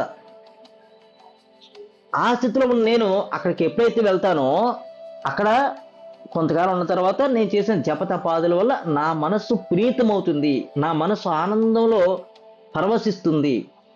ఎప్పుడైతే నా మనస్సు ఆనందంలో పరవశించిందో నా పాపరాశి కూడా పోయిందని నాకు తెలిసిపోతుంది. తెలిసిపోయిన స్థితిలో పరమేశ్వరుడు మనల్ని అనుగ్రహించినట్లు, అలా అనుగ్రహించేంత వరకు కూడా అక్కడే ఉండాలి. అంతేగాని ఇప్పుడున్న ప్రజలకి, ఇప్పుడున్న గురువులు కూడా ఏం చెప్తున్నారంటే ఇల్లు వచ్చేయండి పోతుందని చెప్తున్నారు. అలా పోతుందని నేను చెప్పడానికి నేను సాహసించను. ఎందుకంటే సత్యం ఎప్పుడు కూడా సత్యమే, సత్యమే చెప్పాలి. అసత్యము చెప్తే నా మనస్సు అంగీకరించదు. కాబట్టి సత్యం ఏంటంటే ఎంతో కష్టపడి వెళ్ళినందుకు గాను కొంతకాలం అక్కడ ఉండండి, ఉండి అనుష్ఠానం చేయండి.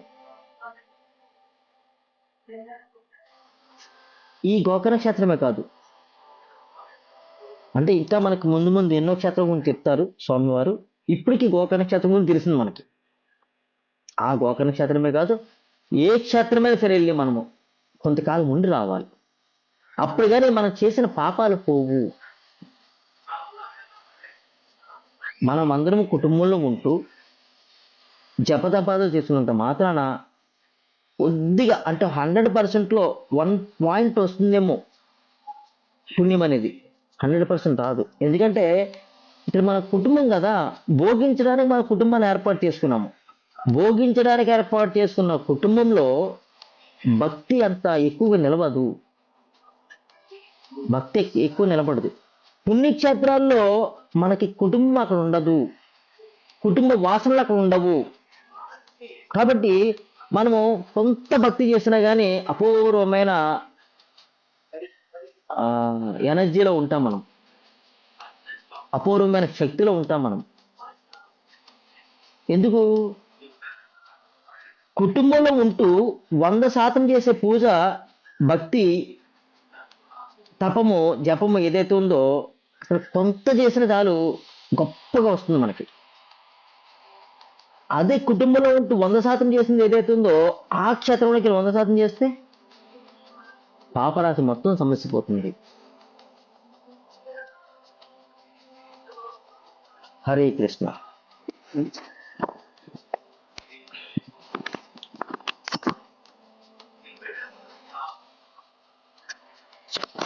అర్థమైనా? అంటేనే బాగా అర్థమైంది నేను చదివిన దానికన్నా. అమ్మా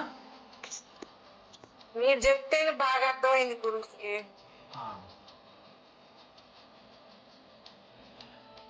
అందుకే శాస్త్ర శ్రవణము అన్నారు.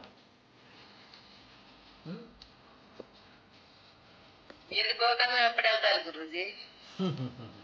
నేను ఎప్పుడు గోకర్ణంలోనే ఉంటాను. ఈసారి మా ఊరు వస్తే వీలు ఉండేట్టు పక్కన పొరుగు ఉండేట్టు తీసుకోండి గురుజీ. అది దగ్గర ఉందండి గోకర్ణం 1000 కిలోమీటర్లు. మేము వెళ్ళాం గురుజీ. మంచిదమ్మా. వెళ్ళాం కానీ ఉండలేదు గురుజీ. మీరు చెప్పినట్టు అక్కడ సముద్ర స్నానం చేసాము, గోకర్ణేశ్వరుడు దర్శించుకున్నాము, వచ్చాము, అంతే. ఉండలేదు అసలు. అవును, ఎందుకంటే మనకి మన యొక్క ఆలోచన అంతా ఇంటి ముఖంలో ఉంటుంది. మన శరీరం అక్కడ వెళ్తుంది కానీ మన మనసు అంతా మనకి ఇంటి మీదే ఉంటుంది. ఆ విధంగా తీర్థయాత్ర చేయడం వల్ల ఉపయోగం ఉండొచ్చేమో కానీ 100% ఉండదని నా భావన. నిజం కూడా అదే. 100% ఆ ప్రదేశంలోకి వెళ్ళి అక్కడ మనము జపతపాదన చేసుకోవాలి. అప్పుడు వెళ్ళిన దానికి ఫలం వస్తుందన్నమాట. శరీరం మాత్రం అక్కడ వెళ్తుంది, మనసు మాత్రం ఇంటి మీదే ఉంటుంది. మనము ఎప్పుడు వెళ్ళిపోతామా ఇంటికి, మన యొక్క నిత్య కృత్యాల్లో ఎప్పుడు నిమగ్నం అవుతామా అన్న ధ్యాసతోనే ఉంటాం మనం. బయలుదేరేంతకాలము ఆ క్షేత్రం మీద ఆలోచిస్తూ ఉంటాము. బయలుదేరిన క్షణం నుంచి ఎప్పుడు ఇంటికి వెళ్ళిపోతామా అని ఆలోచిస్తూ ఉంటాము. గమనించండి.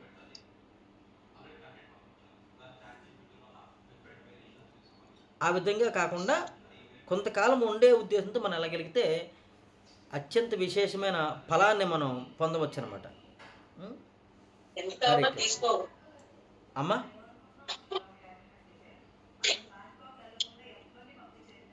రైట్ తల్లి.